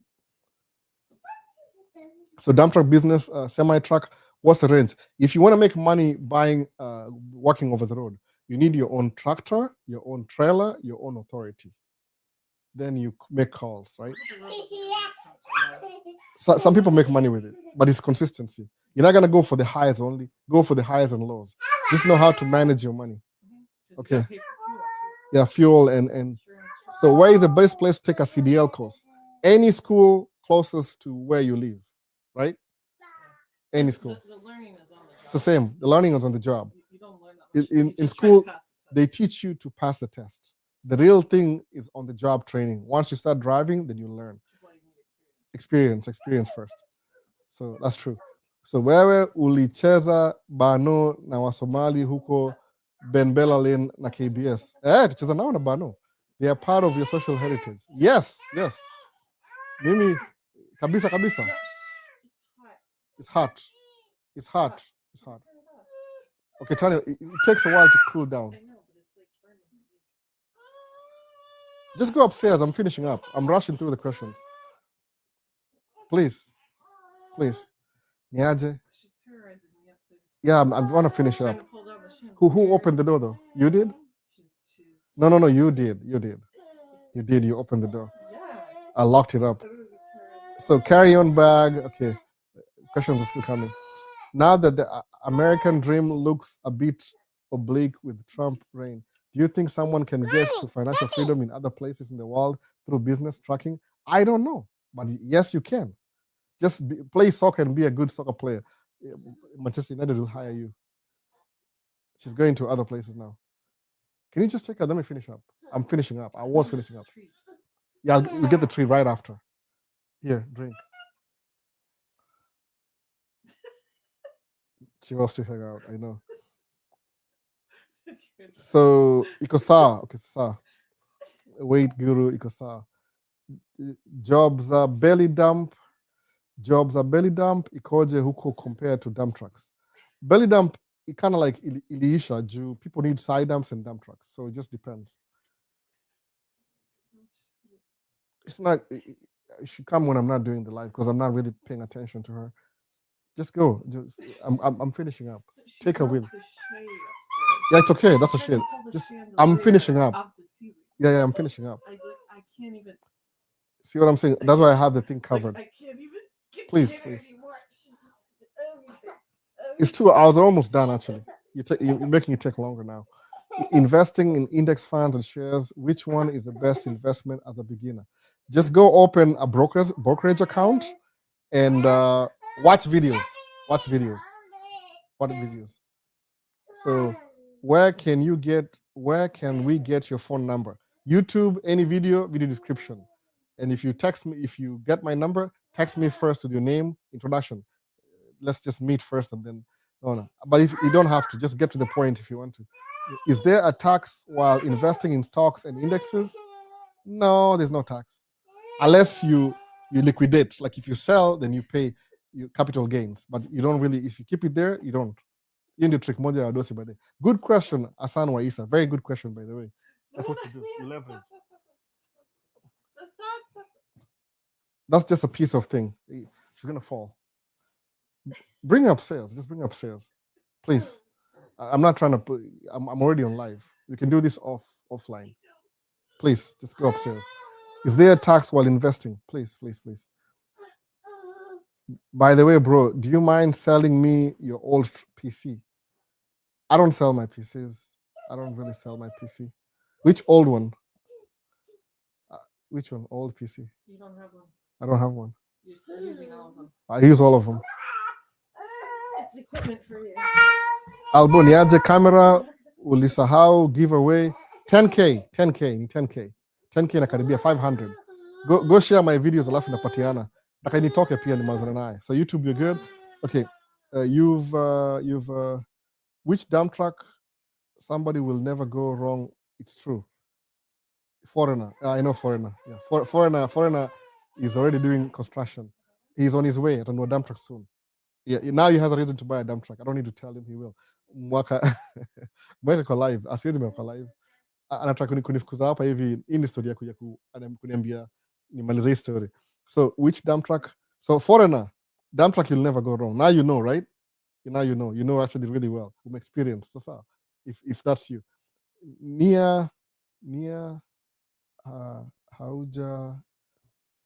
haujaona ile meta light za iko kwa kitu ya sound. Strong. Hizo ma lights kwa nini soundboard. Yeah, ameziona. Okay, anyway. Acha nimalize. Nafukuzwa hapa hivi, nafukuzwa hapa indirectly. So, kama niko off next week, ndatry kudu live ingine midweek, but lazima ni figure out how to make camera iko straight. Unaona? Hopefully iko fiti. Juna stream kwa both at the same time. So, nimaliza Machiavelli, asemaje Machiavelli 1960. Nimetegea tu anyway, wacha keep nisemaje, I'll give out a camera ka 10k subscribers kwa YouTube. Tuko 9,500 and something. So I think maybe 400 subscribers to go. Napatiana. I will. Believe me. Nakupatiana sana, by the way. Sana. Nitoke hiyo. Alafu kuna goal lingine tena. No. The next. Imechelewa sana hata. So let's see. Hii Trump anafunga green card lini? Lini hii. Nasema hivi. Ukiniambia hiyo comment ya mambo ya green card DV lottery, musemanga hivi. Si necessarily ati ikifunguliwa utawin, hiyo si guarantee. Kuna other ways za come states, by the way. Lazima ufanye hivi, understand. I wish niko na hiyo website nisemeaje, labda ndio post kwa hii video. Kuna other ways ya kuja hapa hivi. Si easier. Okay, I'm too cold now. Can you turn this thing on? I was freezing. Oh, just go. Don't worry about it. I'm actually winding down anyway. So, si lazima win green card, si lazima. Just turn it on quick. Like medium. It helps when I finish up, when you're not here, because I'm distracted now. Yeah, there's too much stuff over here. I know, yeah, it's 3:30. I was supposed to be done. I started late. Really late. It was really late. Like late. People in Kenya like already asleep. Yes. So I said namalize story. Actually namalize story. Hapa ita wanipatia message. Na try to do live kama niko off sometime midweek ya TikTok. Kama una swali utauliza huko hivyo. Otherwise tuma DM na kuwa mtu serious. Kama unakuuliza swali useme hi. Usiogope bwana, usiogope. Mimi sikulangi watu. Ni message tu. Sema hi, my name is this, I need to know this and this and that. No. Si transactional, ni ubeste, your friends. No. Ni ubeste, yani si formal, ni ubeste tu. We just kind of like, sharing ideas. Siogope bwana, sema hi alafu unyamaze. Sema tu haraka ongea. Mtu reply every comment, by the way. So camera itakam to 10k. My people, ni sawa, Albo, thanks for this selflessness. We appreciate a lot. Oh, thank you too. What's the name of the book you're showing? Inaitwaje book inaitwa hivi. One last time itwa I will teach you to be rich. I think so. Iko opposite TikTok. Remit Seti.